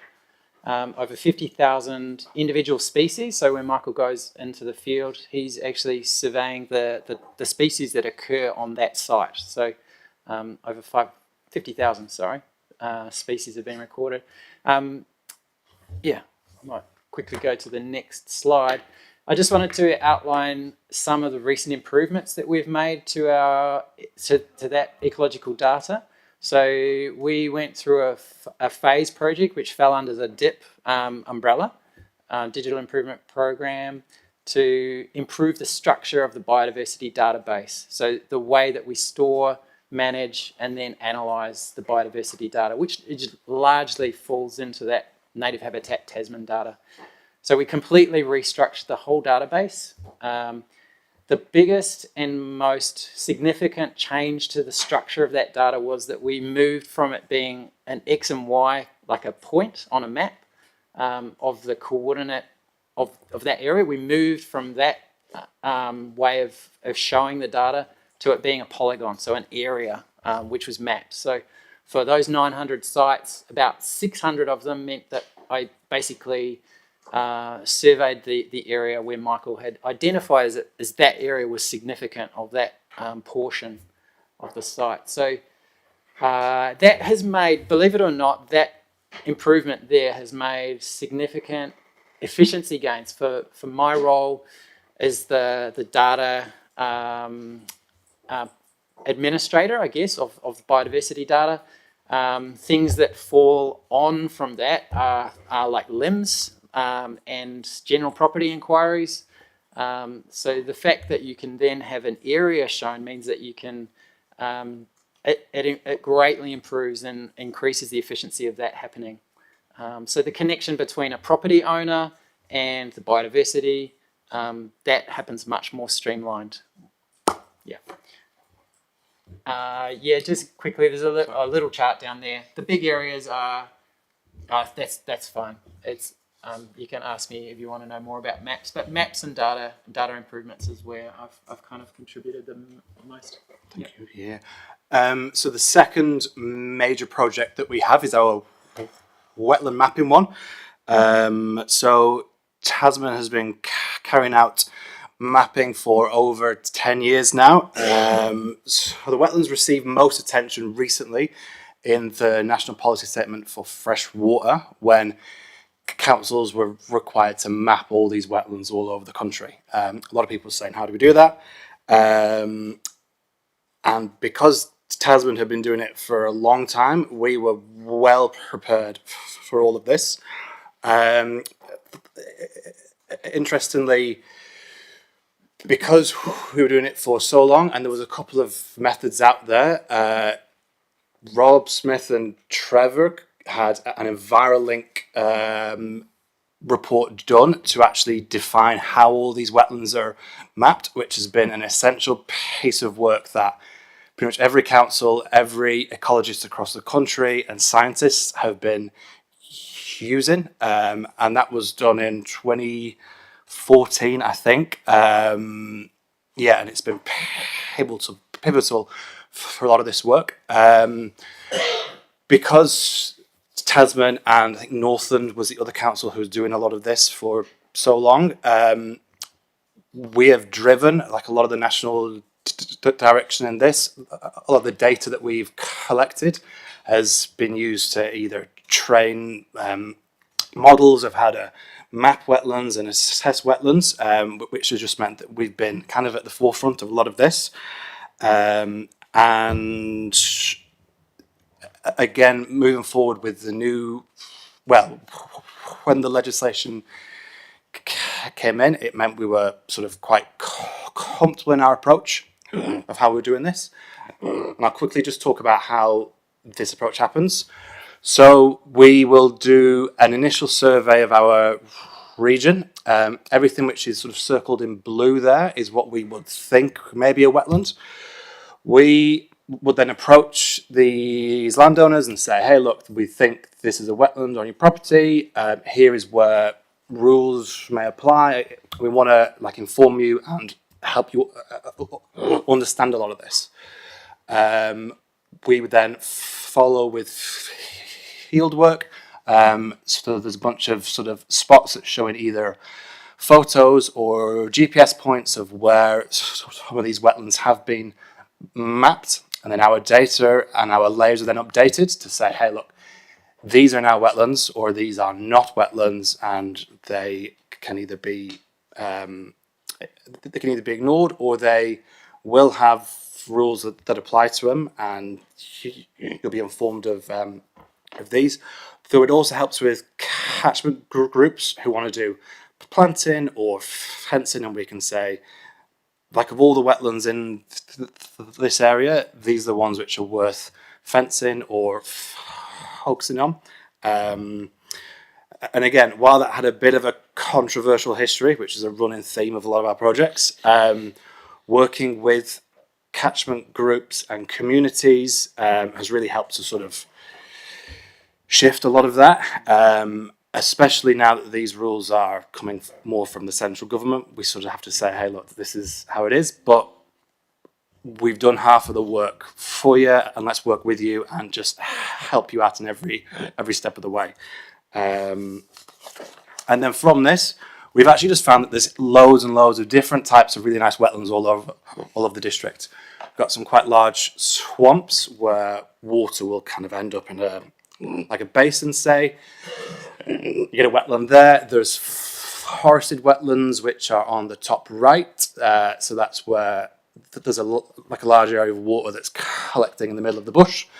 There's some coastal wetlands down in the bottom left, which is out on the estuary. And then there's some quite large flat expanses of sort of scrub wetland, especially around in like Mangarako and around there, which is, yes, just some amazing places all over our district. More recently, we've had some coastal bird surveys done by a leading ornithologist, and himself and a few others surveyed our entire coastline and had a look at all the bird values there and found out where the best spots for all these birds are. So that was the route that they took, essentially going from here in Richmond all the way up to Haywell Spit. It was a huge piece of work, and that's sort of showing there. And there we are in the estuary. You've got the dark blue where there's more birds going to lighter where there's less, and a few little spots of birds, which is where there's some real hot spots have been found. So there's the shell bank across from the wastewater ponds on the right, and then there's little bits in the estuaries there, which are real hot spots.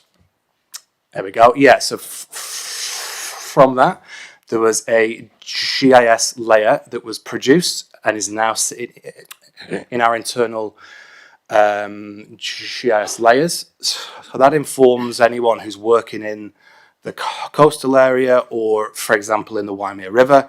You can say, hey, look, there's actually lots of bird values here, so it's something to consider. And again, this is a survey that has been done for Tasman. Nelson did one, Wellington, Hawke's Bay, like a lot of the councils have been doing them, so it's kind of keeping us up with our other councils. This information informed our dog bylaw 1, which I know a few councillors were involved in that, and it's quite traumatic, I think. Though all of this information has allowed us to say, when we're suggesting areas where dogs can and can't go, we can say this is actually really good for shorebirds, and the dogs are going to disturb them. So maybe have some rules, maybe prohibitions, maybe allow them there seasonally. Particularly around Kaiteri, as you can see, this is the dog control layer. The feedback that we got, sites where little blue penguins are seen, and the bird values of that area. So between myself and Kat and Shannon, who were doing this, we had to work out where people were happy. And I think from this, it shows that no one was happy, like, altogether. But if we could, like, annoy the fewest, that was a win, really. Yeah, it was a big piece of work, but yeah, that was from that. Yes, and over to the environmental viewer.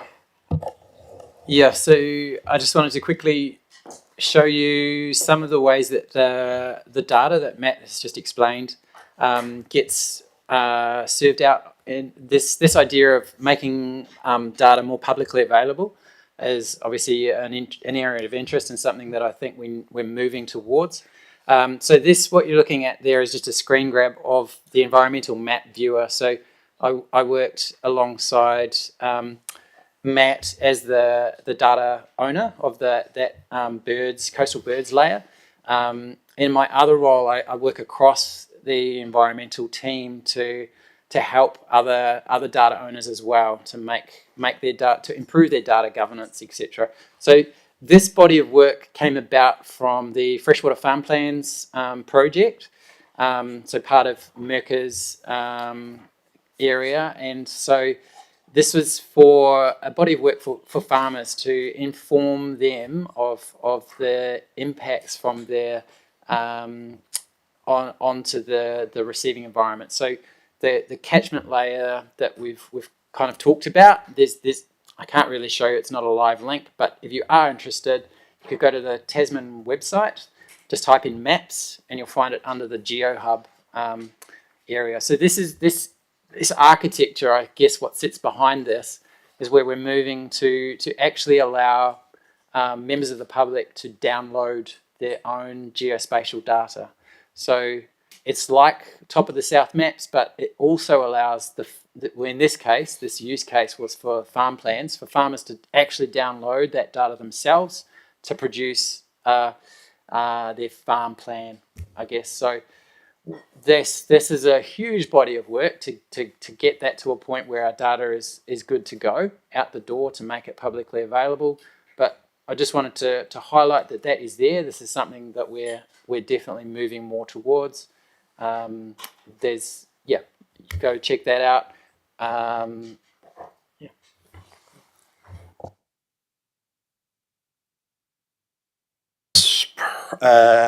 Piece of work that we've been working on is the Tasman biodiversity strategy, which is a huge overarching strategy of how to support, restore, and help our species and our community thrive in that environmentally ecological space.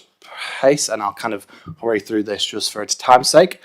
So it's a place-based strategy where the region is looked at in terms of what are the species that are found here, or what are the issues that are here, or what does the community want here, and it has a bunch of actions and strategies to try and help that. It's also it's a community-driven strategy, and we've been working with DOC and community groups, industries and iwi, just of how to get all this happening. There's been some really good collaboration already between ourselves and DOC, trying to share a bit more data and get the help and advice out there. Here's an example of some of the kind of lofty ambitions that we have. So it's the three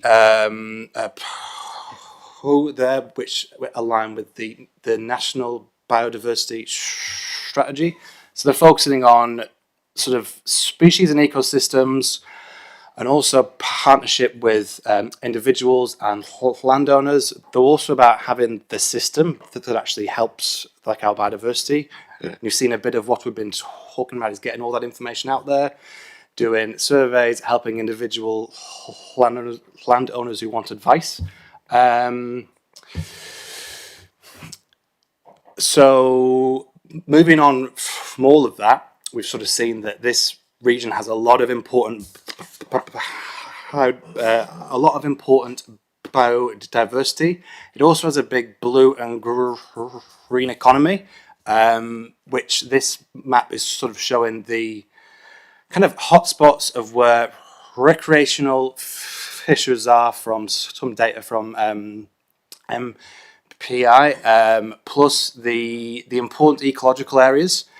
And it's just sort of throwing it all together in a bit of a hodgepodge way, just to show that like people enjoy that marine space, both for fishing, but also for its kind of wildlife and environmental values as well. There's loads of people out there who are planting up rivers and streams, and like everyone wants to do riparian planting. Everyone's all engaged with this. So it's kind of moved from a bit of a fringe thing to be doing that to more of a like everyone wants to be on board. And this support has been recognised by everyone, by also industry and our community as well. The recent number crunching, which I had, was about maybe about the same size of Rabbit Island or a bit larger, is currently in QE2 covenants across our region, which just shows that loads of these landowners are really, really keen on protecting all of the biodiversity there. And they want it to be there in perpetuity. And then from the legislation space, all of this work that has been done has meant that we've been at the forefront of this. So when the Shops for Nature project came up, we could put together all this information, and we got to 10 million for our region alone for 6 or 7 projects, which was pretty much unheard of.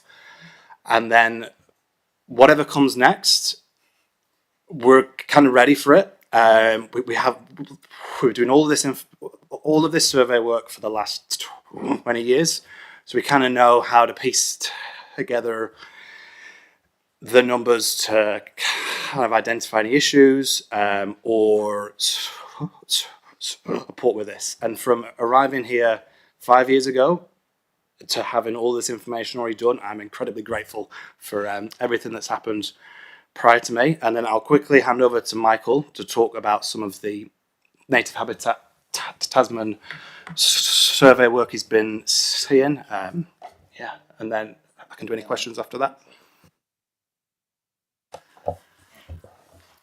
Right. Kia ora.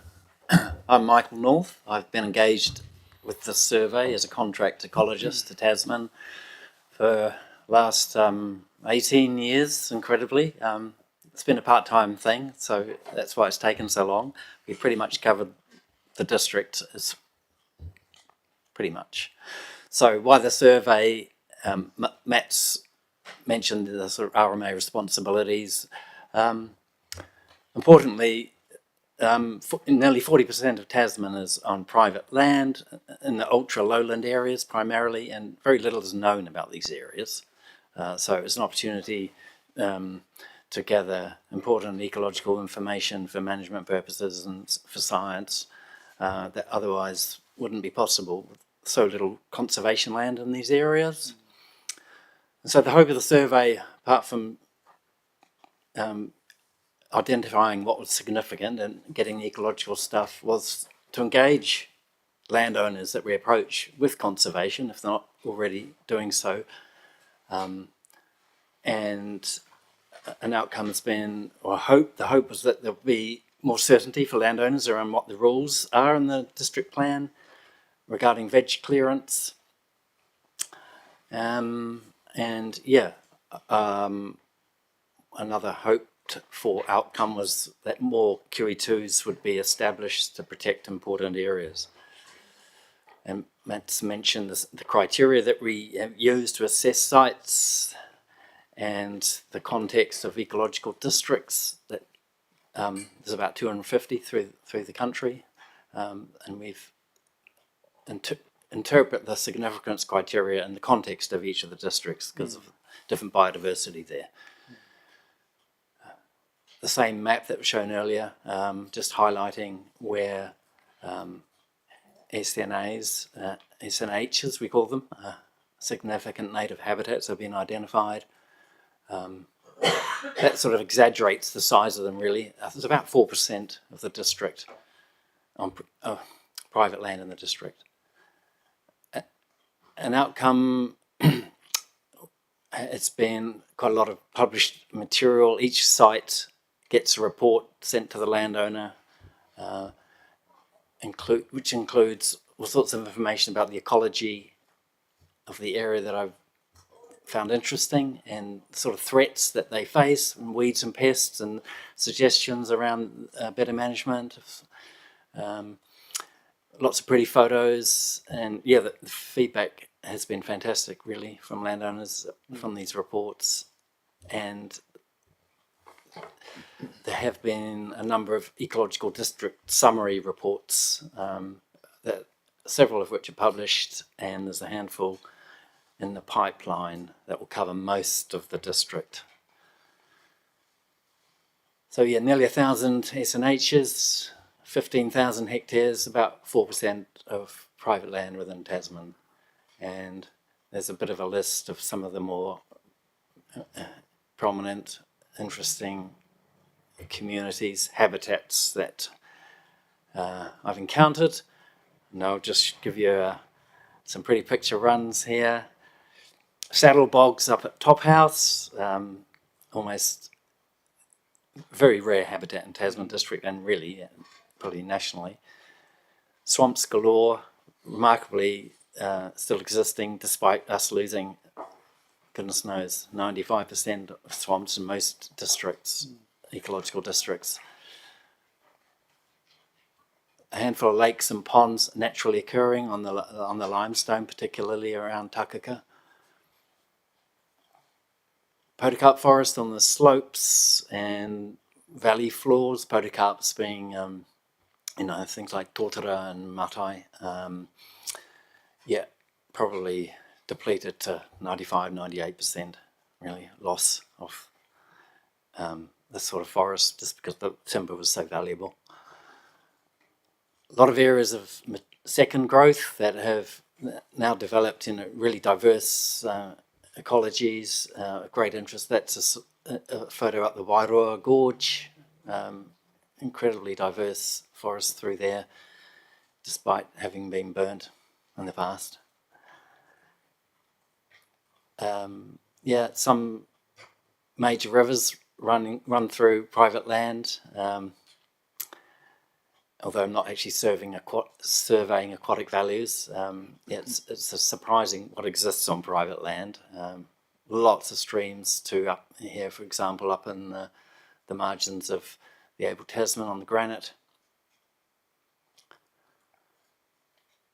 Even into the alpine zone or subalpine zone, 1 or 2 sites along the Arthur Range. A lot of sites with marble. These are of particular interest for the survey in that the geology favours a very diverse and unique a range of species, particularly plants, and we're blessed with an awful lot right through the Arthur Range and limestone as well out in Golden Bay and the northwest coast.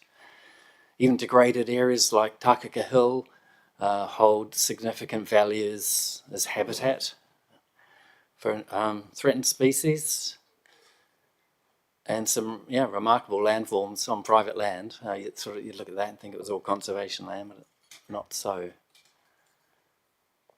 Out in the northwest coast in particular, there's a lot of limestone and limestone forests remaining just because it was so steep and difficult to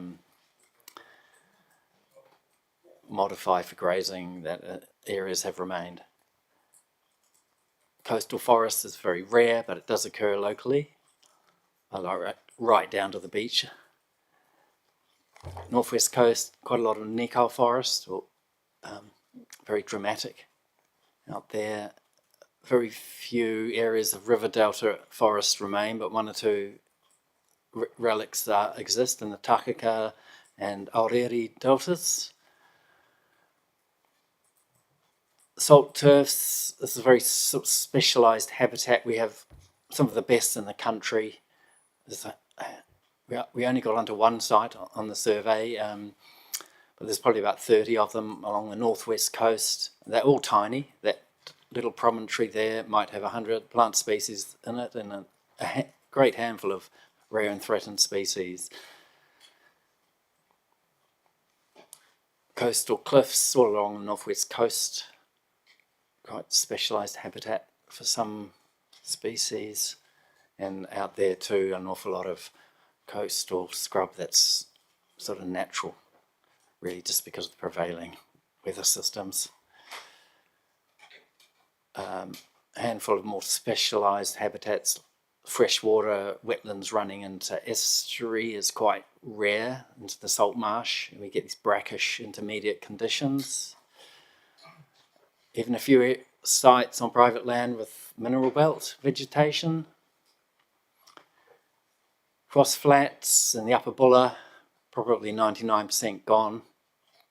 In the last remnants going because no one knows how to keep them going because of weed issues. Essentially, the scrub can't regenerate with exotic plants, but if they graze, they also get grazed off. So, a total of perhaps nearly 700 species of plants I've noted. Seems remarkably high to me. We have 2,500 in the whole of New Zealand. So 84 of those are at risk of extinction or threatened with extinction.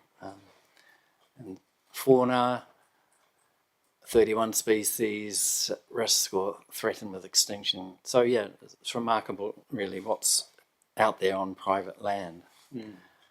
Just a few images to brighten up your day. Some threatened birds, branded rail on the upper salt marshes, forest parrots. That was actually on the same day at the same site, up the Riwaka. Giant land snails, a whole bunch of species that are in real trouble, essentially for all sorts of reasons, but they're predators and a drying climate sort of doing them in. Our own Nelson green gecko still hanging in there in some areas, northwest coast in particular, maybe Takaka Hill a bit, nationally endangered. Scarlet mistletoe, it's because of possum browse, it's in real trouble. That was a tree on a farm in Dovedale. And this tiny estuary herb, native musk, I mean, it's about, flowers about the size of your little fingernail. It's a very beautiful flower. Yeah, that's at risk too. Some huge trees, that's in Wainui, Northern Rata, 4 metres through perhaps. And upper Takaka, all in Lauren Totara, massive. So, pulling back a bit, this is a map indicating, it's a national scale map indicating where the most heavily depleted areas are in the country, and the as you can see in the red, this acutely threatened environment through the Moutere and the sort of lower valleys of the Waimea and Motueka, where there's very little left, so any remnants are important. There's an example, a map I put together ages ago of the Moutere River catchment, how little is actually left in these sort of zones. Would only be several percent surviving, really.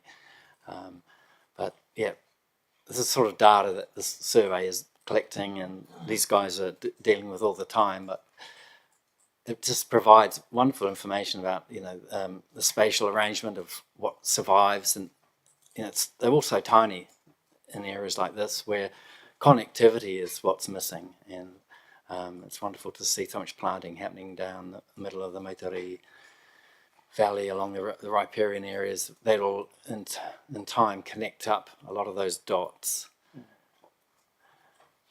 Landowner engagement, just right at the end here, my presentation, that's roughly the sort of percentage of landowners that we've approached who've allowed me to get onto their properties. So some really good uptake in some areas, middling in a couple, and pretty poor out the northwest coast and in the Bulla, for all sorts of reasons I could go into, but I haven't really got time to cover that. Anyway, what are the good outcomes for landowners? Well, through this project, well, there has been an awful lot of enthusiasm for the information landowners have received. I suppose we've been on 600 or 700 properties. And yeah, a reasonable number have been inspired to do more. And it's certainly helped by the council having a fencing fund to help fence off areas that have been grazed. And there has been quite a steady stream of additional protected areas through covenanting because of the survey. And yeah, to the great surprise, a lot of landowners, the survey's free to them. You know, they get this really interesting bit of information, lots of pretty photos, and it didn't cost them anything. So yeah, pat on the back for the council there. And yeah, one of the main reasons landowners don't want me on is because they think they're going to be locked up. You know, if I find something rare, they might be able to do something. I won't be able to farm their land anymore, whatever. But where I have gone through to landowners and all those that have got onto their properties, yeah, they have a greater understanding now of how site rules are just really replacing existing general rules around veg clearance. So, you know, SNA, it's a big beat up. The SNA is a great threat to landowners. it's really disappointing that that's been promulgated. And just finally, last image, this is property for sale, and highlighted in that as a sales point is that they have an identified significant native area on their property. There you go. Thank you. Well, thank you, team. That was a very comprehensive presentation, some fantastic photography in amongst that lot, and a massive span of work that's been carried out, considering a lot of this is a voluntary basis for people to buy into the project. So, yeah, there's obviously been quite a bit of traction and gain over a period. So I acknowledge the work that you've put in. And I'm going to go to councillors for questions. And on the top of the list, I have Dave. Thank you, through the chair. I agree. Excellent report. I enjoyed that. Just a couple of questions from me. The first one being on the riparian planting. Are we offering guidance on the types of plants? And I'm thinking maybe from the marine or coastal areas, and you trace a stream up through subalpine maybe. Are we providing guidance on the type of plants?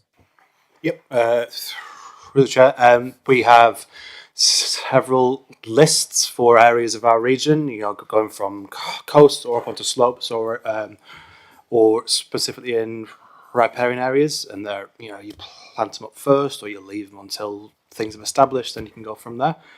Yes, and that's been handed out to anyone who's interested, and as part of resource consents, if you want any of that information, it's all available on our website as well.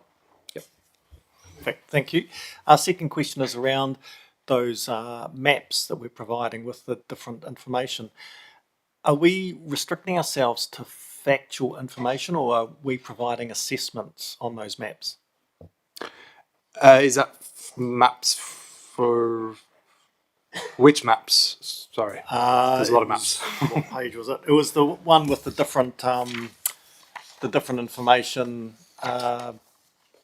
being presented, natural hazards, or so I'm just wondering, and I'm picking up on the theme from an earlier meeting where we're just considering the risk of providing an assessment as opposed to providing facts.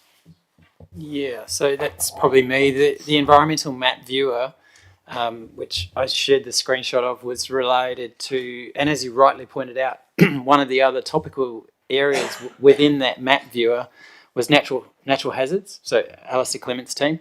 So the idea being is that those people who are the subject matter experts of their particular data set go through a process for data governance. So essentially what you've just pointed out, how we make data publicly available, that definitely has to go through a very structured pipeline before it could go out to the members of the public. Yeah, because that environmental map viewer portal, it's not restricted by to any individual. So it is publicly available in the sense that, so for the Freshwater Farm Plans project, we haven't restricted it to farmers of a certain area. So it's out on the World Wide Web. So we've been very particular working with subject matter experts, the GIS team largely, to make sure that what's going out is, as you've said, factual.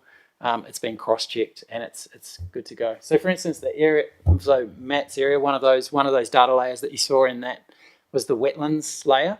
That is publicly available, although it is restricted by not being available to download and at a certain zoom scale. So there's other ways that that the subject matter expert would say it's fit for purpose to this, say, zoom scale, but down at property scale, we may have restrictions on how much can be viewed at that level. So that was part of my role in that process to ensure that those checks and balances were all well thought through. Thanks for that, Timo. Thank you very much for sharing those pictures with us. It's really good for us to sometimes sit back and see what an amazing part of the country we actually live in. So thanks for that. One question, and I think you've touched on it already a little bit, is how do we identify those areas of significant native habitats? Is that purely an opt-in scheme where landowners get in touch with us to get these assessments? And then following on from that, you've already identified that, you know, there is a free survey that seems to be fairly popular and gets you through the door. But from then on, what's the significance of having this designation of a significant native habitat? Does that bring with it any incentives for landowners to continue to look after what they've got on their property? Are you addressing me? Would you like me to answer this, or Matt? Anyone. There's two parts. Yeah, there was two parts. So, what was the first question now? How do we approach? First question is, how do you identify? Oh, okay. So, just top of the South Maps aerial coverage for an initial assessment of what looks like potentially could be significant. And like I said, it would depend on the district. Like in the Motari, every little tiny remnant is likely to be. Whereas in the Bulla, you wouldn't be looking at such small places necessarily. So yeah, certainly forest and scrub is identifiable quite readily. And so, yeah, then it was a mail out to landowners, and then a month or whatever, a few weeks later, I ring them up if I can, if we have a phone number on record. Otherwise, it's really difficult to make contact, and landowners being, well, everyone's busy, they never get back to me. So unless we have a phone number, yeah, and then have a chat and take it from there, really, in terms of showing up. Occasionally they want to come along with me. Generally, they soon lose interest if they do. Writing my plants down in my notebook. So Matt, what was the other part of the question? Yeah, and then so from that, these reports are often used. I know QE2, they will rely on them heavily. Hearing from Mirka, who's left, when she was at Fonterra, there was a reporting system that, you know, that dairy farmers would have to provide information for. Like on one of these was often one of Michael's reports, you know, just saying, hey, look, I've got all this awesome stuff on my property. I'm managing it. I've left it there. Yeah. Or I know some landowners have used them for funding grant applications for like national funding. Yeah, so there's all kinds of uses. Thank you. Thank you, Dean, and then Paul. Yeah, thanks. So, somebody else who everywhere they goes, everyone hates them. It's a great club to be in. Just in terms of the marine farming legislation that's just gone through, does that impact anything in the biodiverse field?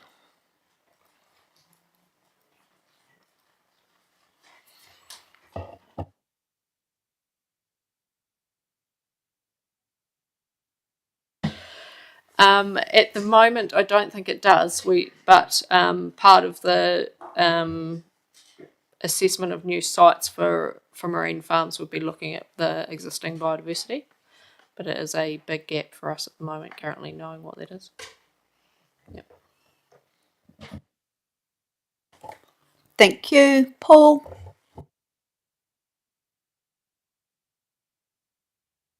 Good morning. Thank you very much for your presentation. I enjoyed that. I have a number of questions. The first one was, I was wondering what level of engagement you have with the Tangata Whenua lands. Yeah, if you could repeat the question, it cuts out a little bit. In your process, you engage with landowners. Yeah. What level of engagement have you had with the Tangata Whenua, the Maori landowners? Well, it's been great. Every Maori landowner I've approached has said, "Yeah, come on, have a survey," and they've been well received. Yeah, 100%. I don't know if you know, but presumably you do through that engagement, that Whakatū Corporation has an extensive biodiversity database. And in doing that work, they identified many species in our region that don't have scientific names and are going through that process. And I was wondering if you've had that discussion with them and TDC is involved with that process.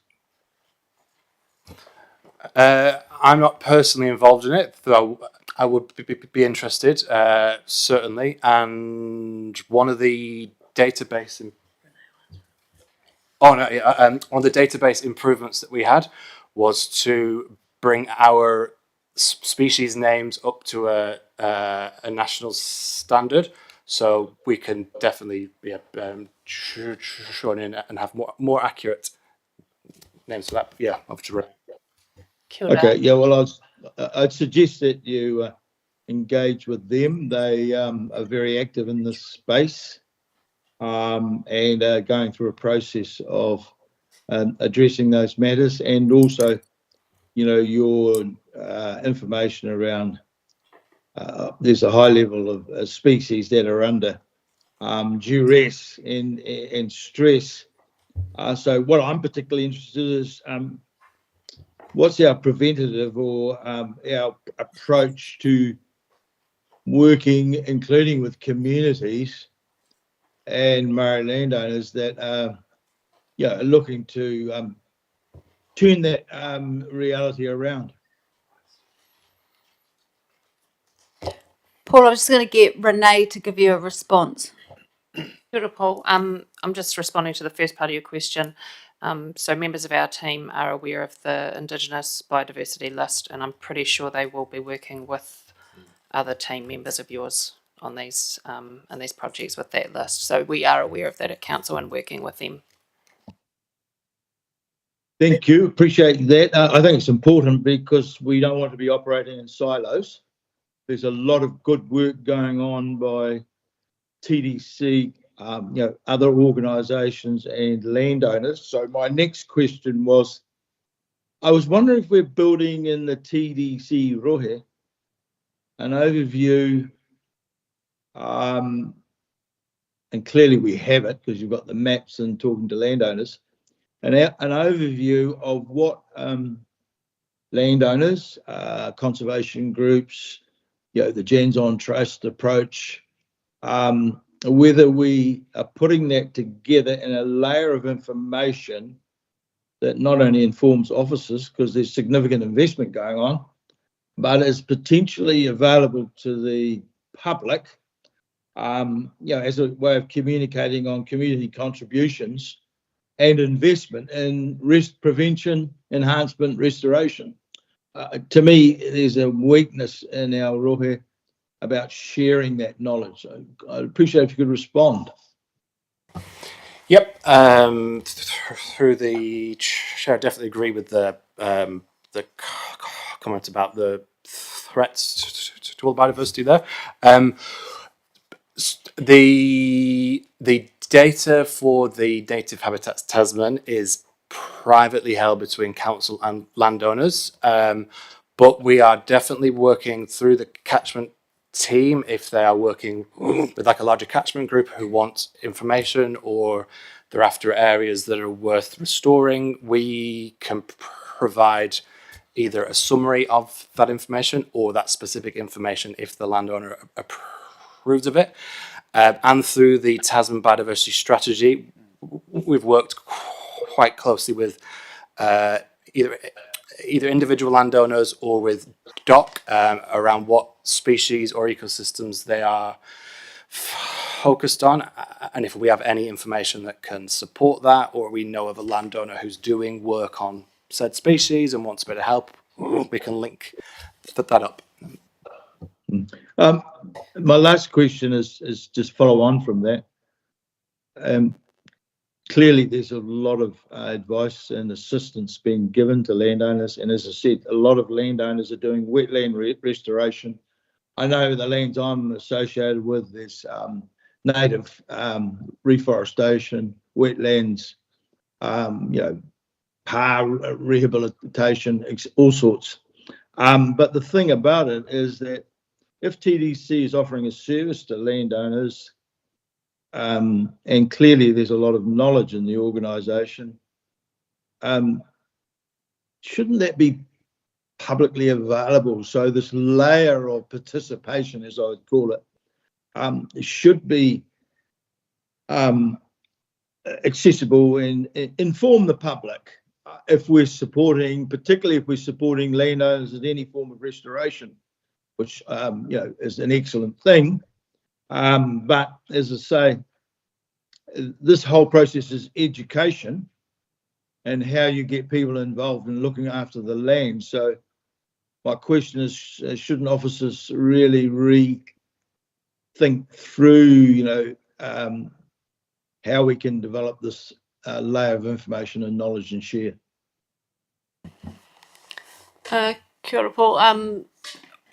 It's ideally that's where we'll end up. It gets a bit tricky when you're dealing with history. That our Native Habitats Tasman program has come through a history of being very much a voluntary program, and that data is held privately between landowners and council. So that step is to go through and talk individually to those landowners and see if they want to share that information from their property.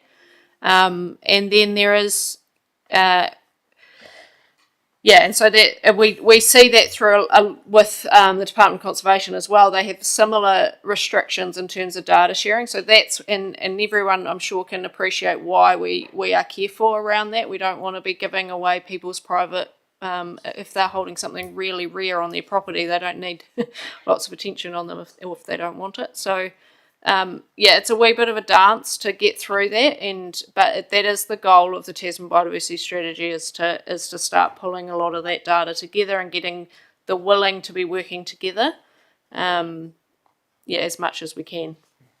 So I'm just sorry, Paul, in the absence of that we're short on time, could you continue your dialogue with the staff moving forward, because you have had more than 3 questions. I've got one more councillor wanting to ask something, and then we do need to move into our confidential setting.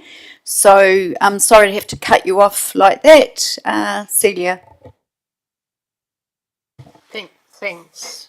My question was just about in the course of doing the Native Habitats Tasman surveys, are you also making note of pests and risks to biodiversity, but particularly pest control that's needed, and is that then, being transmitted into a strategy for pest control, not just biosecurity, but, generally, and how do we, then that's another question about how that is dealt with, how those pests are dealt with. Yeah, I'll certainly highlight anything I observe in the way of, it's weeds in particular, really, because they don't move. I mean, there can be pests there. I'm not going to see them unless they leave some sign. So, there's advice in the reports about how the landowners might go about managing weeds in particular better. Is there anything more you're wanting? That's fine. Thank you. Thank you for your question, and team, once again, thank you for that fantastic presentation.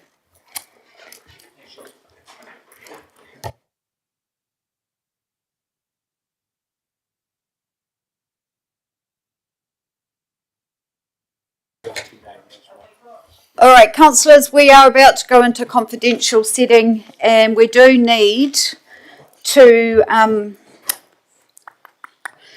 confirm the attendance of Rowena and maybe George, if he was, no George? Okay, so Rowena to be able to participate in the confidential session. The rest of the public has to be excluded from this particular item.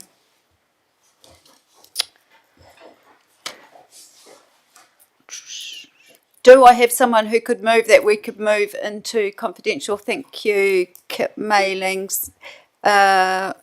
Seconded by Councillor Gully, but I do have a question coming. Do you want me to read out the entire act as to why we're going into confidential? No, I was happy to move a second. I just had a question to go on the record for information. I'm just wondering how much it's costing us, the government's measure of councils thing, because we seem to have a lot of staff offering advice in that space. So I'm just sort of wondering what kind of staff time and everything's involved in that. We seem to be spending quite a bit of time working with other councils on giving them advice as to what it looks like to be a unitary as opposed to a regional and all that sort of thing. Rob, are you able to give some clarity on that, please? Yeah, through staff, I know Leonie might be able to answer it at a higher governance level around our input of unitary kind of experience. But at a staff level, it's pretty much nothing at the moment. It's just in those forums, it's more stating the case that what we do in the past, regional councils haven't necessarily recognised what unitaries do to the same extent. And so it's actually reassuring them that all of those regional functions are covered by us. So it's not, we don't have staff attending forums to explain how it works. We will clarify when a question comes up and they say, well, how's that going to work? Well, we'll say, we're already doing it. You know, it works like this.